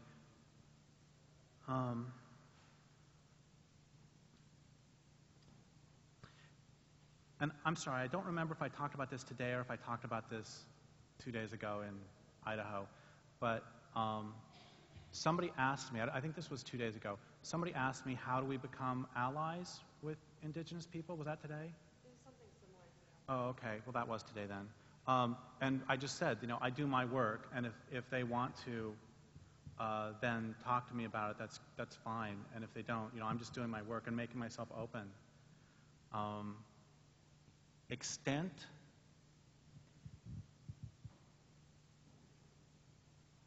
I had a really interesting conversation. I did a talk at an Indian university in Thunder Bay, and beforehand we had a dinner, and there was me and one white teacher from the school, and then a bunch of Indian college students. And this one Indian college student was really excited and very militant. And he started asking me about resistance. And the white teacher said, she was making a joke, but she said, if you tell him it's okay to fight back, I'm going to kill you. And so we just chatted a bit. And then afterwards, I took him aside. And I said, okay, here is what I think is the only thing that I can say to you as a white person, which is, it is none of my business as a white member of an oppressor class to tell you how you can and cannot resist. And that is up to you. And we can talk, but I don't have your experience. And there's two more things I want to say about this I think are really important. One of them is that I've thought about this a lot, and this is true I think this is generically true for any oppressor and oppressed classes, that it is not your job to differentiate me from other men. It is my job to differentiate myself from other members of the oppressor class. And it is not your job as an indigenous person to differentiate me from other white people. It is my job to differentiate myself. It is always the oppressor classes, the members of the oppressor class. It is up to us individually to differentiate ourselves. It's not your responsibility. So if you want to like go kill all whites, it's not my fault. I mean, I'm sorry, it's not your fault if you kill me among them. And I thought of this first day because I was fantasizing years ago about, okay, what would happen if I went to Iraq and I said, hey, I'm here to help. And, you know, I might get killed within a day, and it wouldn't be their fault because I'm just another American. Which, by the way, I don't think that would happen, though, because Dar Jamail went over, and he was really welcomed as a journalist who wanted to tell their story. And they kept saying, here, you want a gun? You want a gun? It's like, I think I'll stick with a pen. That's one thing I want to say. Oh, the other thing I think is really important to say is I did a talk in Portland last fall, and this one woman stood up, and she was crying, and she said, you know, I want the dams to come down, but I don't want to do it because I'm really scared. And I said, you know, I'm scared too, and we're all scared. And what's really important, though, is that we as white people, not yet again put the indigenous people on the front line, and that we not put poor people and people of color on the front line. And we've been doing that for a long time. And it's absolutely crucial that we not leave this up to the Mohawks to fight, and up to the Salish to fight, you know, or whomever. That we as white people, me as white people, because you're... Anyway, that's also really crucial, is that we can't. And it was so interesting because Waz and two of her friends were there, were Indians, and when I said the thing about we can't continue to put indigenous people on the front line, the place was like 600 people, and those three burst into applause. Everybody else is just, anyway, but that's pretty interesting. So reasons, how, and extent, I don't know, it's pretty interesting because my work is mainly to write, and I know, and it makes me really happy that my book is used, Endgame is used in indigenous leadership classes at least one Indian university. So that makes me happy. I'm sorry?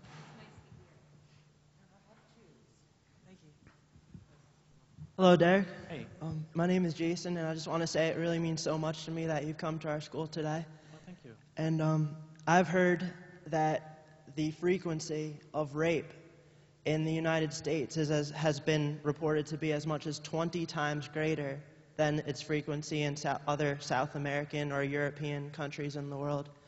And I just wanted to pose the question, do you think that this could possibly be related to the fact that so often in the United States, when a baby boy is born, their first experience of their life is a strange crossing over of sex and violence where some person grabs their genitals and cuts out all of the most sensual or sensitive parts of it and just permanently destroys their private and personal internal realm that they have there. And if you think this might have this insane practice might have something to do with the strange overlapping of sexuality and violence that I see all around me today.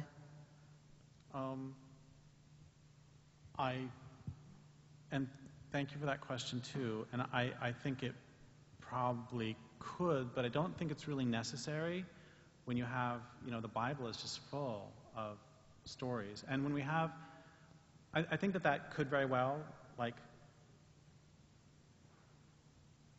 mess some people up pretty severely. I think, in addition, we have what do the movies, On the Waterfront, Straw Dogs, Dr. Zhivago, all have in common, and a bunch of other movies? What they all have in common is they all have the standard pornographic rape fantasy as one of the scenes. V for Vendetta, where a man abuses a woman and then she says she loves him. Or like in Dr. Zhivago, Evgrav is raping Laura, and Laura pushes him away, and by the end of the scene, she's pulling him close. Or V for Vendetta really pisses me off that he kidnaps her, he tortures her, and holds her in isolation. And what's the first goddamn thing she says? It's like, I love you. It's like, fuck that. She should pick up a gun and shoot him in the head. And what that's doing is that's normalizing, that's teaching men that when women say no, they don't really mean no. And it's teaching women, maybe also, that when you say no, it doesn't really mean no. But I'm mainly interested in actually what it's teaching the men. And so my point is that that's why I make the joke early on about, not joke, but when I make the comment about, it's not a joke at all, I don't know why I said that. When I make the comment about, if when you look at women you perceive orifices, then you're going to treat them one way. And honestly, that's how systematically, in many ways, men are taught, through advertising. I love the book, The Age of Sex Crime by Jane Caputi. Anybody read that? Great book. Did you like it? I love that book. One of the things that she does in there is she says, she puts together serial sex crime, where oftentimes women are mutilated, including genitally and on their breasts, and unnecessary surgeries on women's breasts and on their, unnecessary hysterectomies and unnecessary surgeries on their breasts, and then also the way that women are cut up to be used in advertising. Women's body parts are used in advertising. So I think, once again, that certainly circumcision, if I were, Commander Derrick Jensen in charge of all possible surgeries on genitalia, I would say yes to vasectomies and no to circumcision. But I think in addition, we have, double your pleasure, double your fun. You know, what the hell do a couple of twins with large breasts have to do with gum? So I think there's an entire culture that's pushing us that way. But yes, there may certainly be a mechanical or a very early childhood component that I'm not aware of. How about a woman again? Hi, Derrick. My name's Alyssa. Hey. I got back from Haiti about 2 weeks ago, and I was speaking to some of my friends today, and I'm curious what advice you might give for Haiti's urban poor right now. I mean, the Haitians are, the indigenous culture in Haiti is almost non-existent. The people there are, you know, slaves from Africa that revolted against the French, and it's the most impoverished country in the Western Hemisphere. But they have an incredibly resilient and beautiful cultural identity. It's totally unique. One, like, any advice for the urban poor there in the wake of the earthquake? And two, what would you do with $5 billion of international aid? Okay, the first question, what would I say? Are you talking about what would I say to activists in Haiti, or what would I say to Haitians? One thing I would say is don't trust the United States, but I don't have to tell you that.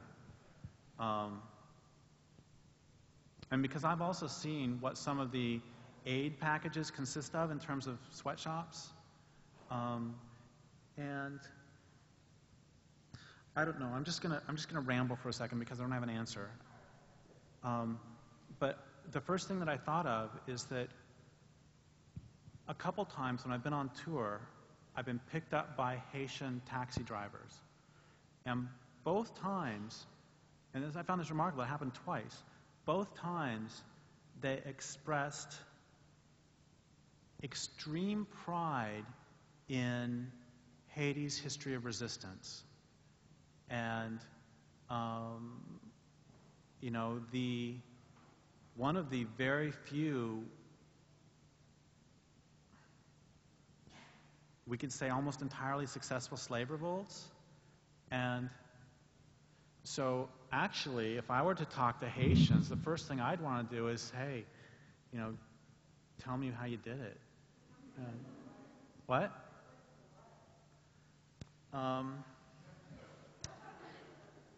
Unfortunately, the corporations are doing that here, and it ain't working. Yeah, and I would, well, the question, what I would want to talk with them about is not just technically how did you do it. I've actually, you know, I mentioned early on that the book I just finished was kind of about dreams, and it's really about, I don't believe dreams are psychoanalytic. I think that they come from other places. And traditional, you know, I've never heard of an indigenous culture that's atheistic, or that does not believe in other sides at all. And so I really go into all the stuff with other sides, and one of the things I was exploring was you know, however you want to say it, voodoo or voodoo,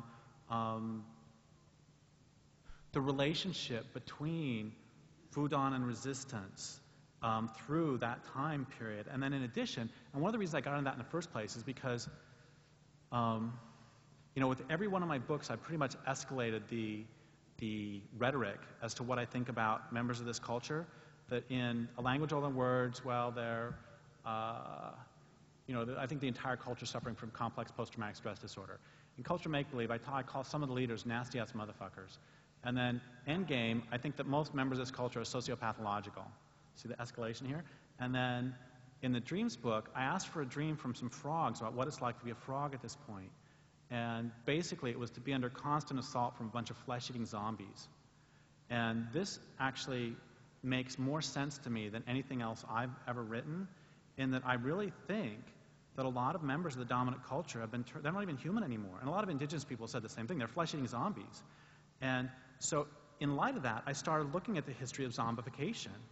And it's really interesting to, if you look, and I'm sure you know this better than I, but if you look, or when I looked, at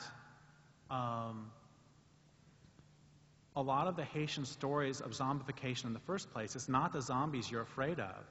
It's that someone will turn you into a zombie. And I was reading some very interesting analyses of zombification as the process of colonialism and of slavery, of enslavement, and of capitalism. That basically, that's what capitalism does, is turn you from a free agent into a working zombie, and with one who has no will. And that was the tremendous fear. And nowadays, by now, through George Romero and through all the Left 4 Dead computer game, which is actually pretty good, that zombies are no longer controlled by zombie masters, and the fear is not that you'll be zombified yourself, but the fear is that you'll be consumed by these flesh-eating zombies. And I was reading this analysis, it's pretty damn cool, about how that follows sort of the trajectory of colonization, in that if you're not fully colonized, then you see a source. The zombie master is the source of the zombification. But once the zombies reach a certain critical mass, whether we're talking metaphorically or really, it doesn't matter, they reach a certain mass, suddenly the source disappears, and what there's this voracious mass of zombies who are going to eat your brain, which we've sure gone a hell of a long way from your question. But one of the reasons I would hesitate to say anything to the Haitians would be the same as I said to the woman here about how I don't know their experience. And so I would be very hesitant to give them any advice except for don't trust the United States. And so far as what I would do with $5 million,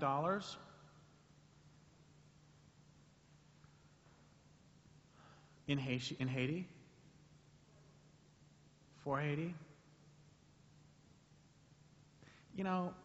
I hate to say this, and this is going to get me doubly kicked out of the Anarchy Club, but probably what I would do is, we do live within a capitalist system, which is just wretched and horrible, but I might try the microloan thing or something, I don't know, because once again, I hate the capitalist system, I hate the idea of making money, but right now within this system, with people having been removed from with the land, with there being more people on the land, and more people than the land can support, with especially Haiti, it being absolutely devastated, it's like, I would try to help people become independent of the U.S. economy, and to help them become food self-sufficient, food, clothing, and shelter self-sufficient.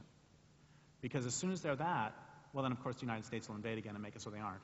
But that gives them tremendous power. It's like, I mentioned this earlier today, that years ago I interviewed a member of the Tupac Amaristas, the MRTA, and I said, what do you want for the people of Peru? And it's a rebel group in Peru, it was a rebel group in Peru. And the guy said, we want to be able to grow and distribute our own food. We already know how to do so. We already know how to do that. We merely need to be allowed to do so. And that's pretty much the entire struggle right there across the world. And so what I would do with the $5 million is I would try to get a way that they could be food self-sufficient, that at least some community could be food self-sufficient.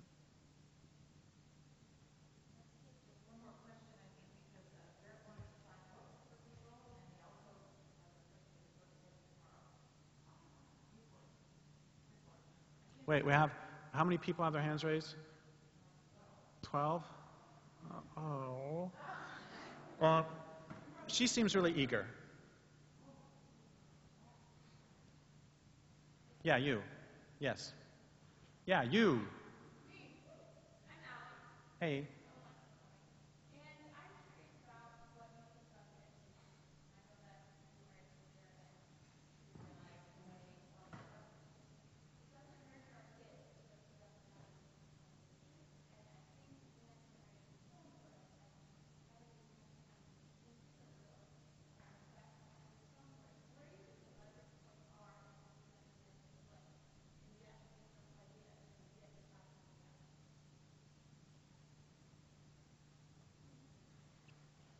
There's a lot of questions there. And one of them, I think, and okay, I say this as somebody who's not a parent and who never really wanted to be a parent, so, I like having my nieces around. Like, when I lived near them, it was great to have them come over, and then as soon as they got tired, I would send them home. So, I don't really know kids. So everything I'm saying is just kind of bullshit. But having said that, of course, since I'm a male, I'm going to soldier on.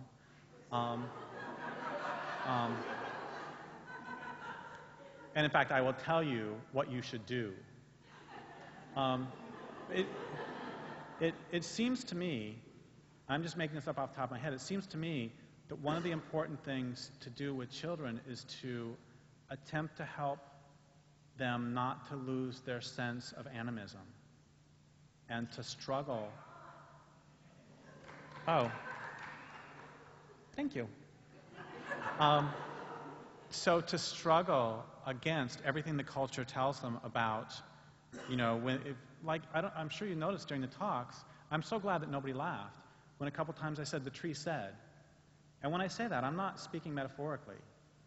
I mean, that's the tree. I used to think that a lot of times that walking was good for me to help me write, that I would write, but then I realized that there are actually certain trees that if I walk by them, ideas will come more readily than others, than other places. So I'm thinking like the whole forest is saying, look, you talk to him, I don't want to talk to him.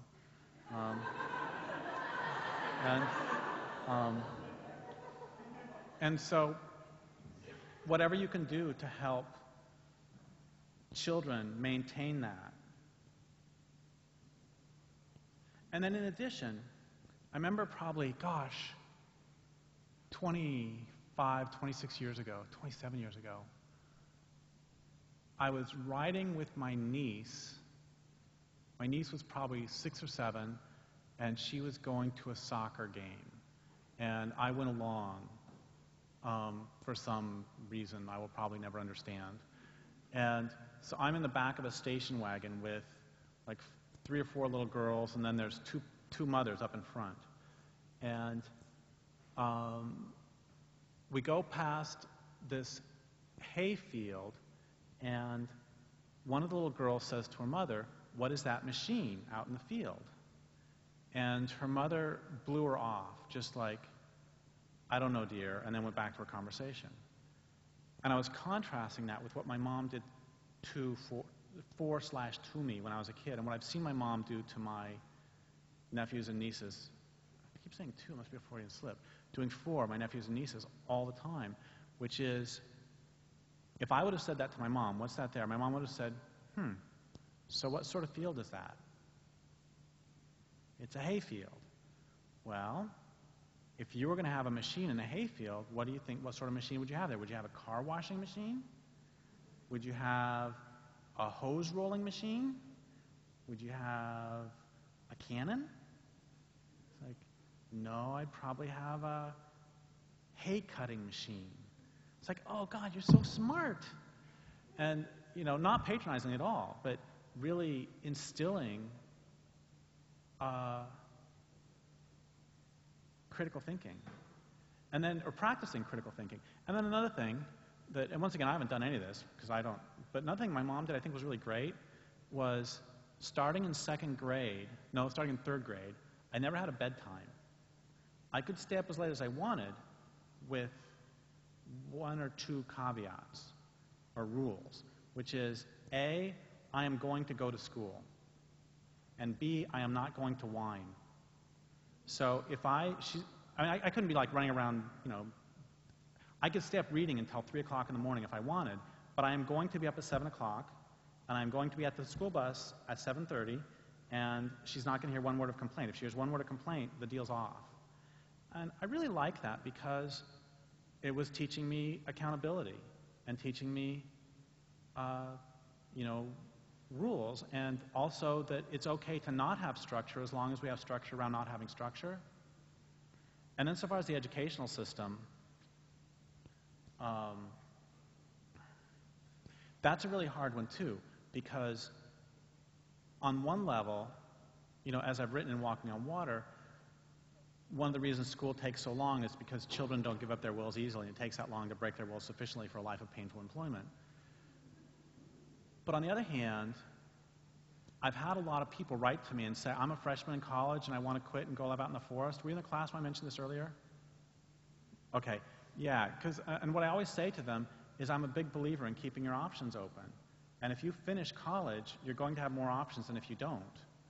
And one of the smartest things my mom said to me was when I was a junior in college, I desperately wanted to quit. And my mom said, "Okay, great.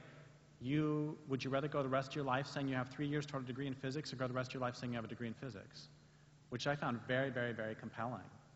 And also, and I mentioned this in the class earlier, that I spent a lot of my 20s really, really, really poor. And there's a huge difference between, because I wanted to write, and writers don't make any money. And there's a huge difference between being really, really, really poor and at any moment I can pick up a telephone and I can call some employment agency and I can get a job working in physics for $35,000 a year in 1983, and being able to pick up a phone and calling Walmart and asking if they have an application. So my point is that it's really, once again, within the capitalist system, it's really a double bind, because you do want children to have the option, when they grow up, to have options of, you know, working or not working, you know, entering the wage economy or not entering the wage economy. And one of the ways to do that is to go through the vocational training that is school. So shit, I don't know. I mean, I'm sorry?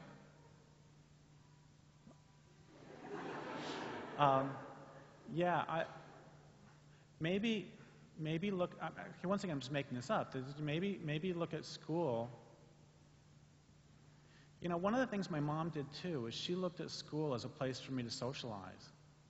And so I went to school basically to play, and then at home, I mean, I learned math not from school. I learned math from baseball.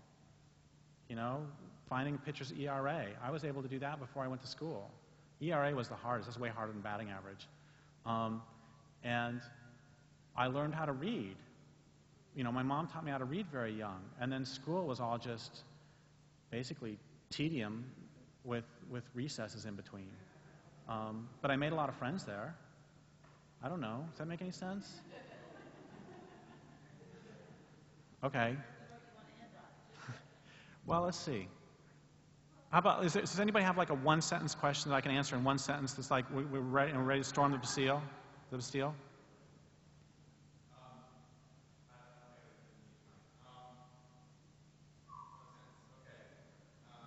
And we'll all sing the Internationale.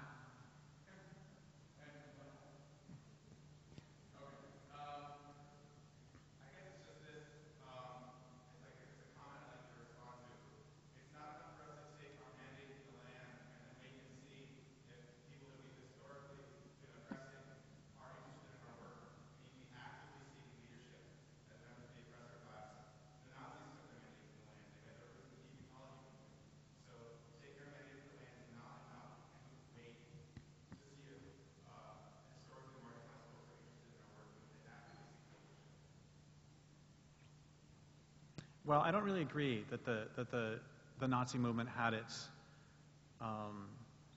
basis in deep ecology. I've actually written in Culture Make Believe how it has its roots in modernity and automation and the utilitarian worldview. And there is a tradition. It's not a one-sentence answer either. There's a tradition in Germany that actually was pretty harmful. It's called the Wandervogel. The wandering youth. And they were sort of the equivalent of hippies as a youth culture based on fitness and everything else, and wandering around pretending to be peasants without actually talking to real peasants, which I think is part of your point. That they really idealized the peasants but never actually spoke to any. And they were militantly non-political. And that allowed that energy to be taken to whatever ends. And actually, we deal with this in the book I'm working on right now. But the point is, I think I think that members of an oppressor class, as I said earlier, we do have a responsibility to consult with and to, when appropriate, defer to members of oppressed classes. And we also especially have a responsibility to use our privilege to undercut its very basis. I've had people say to me before that, you know, it was pretty interesting. After I wrote Culture Make Believe, there was this African-American guy came to the talk, and he said afterwards, you know, I could have written the same book and it wouldn't have gotten, he was really pissed off, he was trying to pick a fight. I could have written the same book and it wouldn't have got published. You got this published because you're white. I was like, you know what? Probably being white really helped. He said, well, wait a minute. You got this published because you're white. And I said, you know what? Probably being white really helped. And it is my responsibility to use the authority that comes with being a member of a privileged class, use the privilege that comes with being a member of a privileged class to undercut its bases everywhere. And I think that's actually a good note to end on.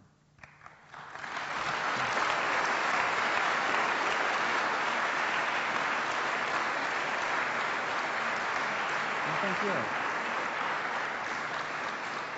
So I'll sign books for like the next 10, 15 minutes or whatever, and then I got to go.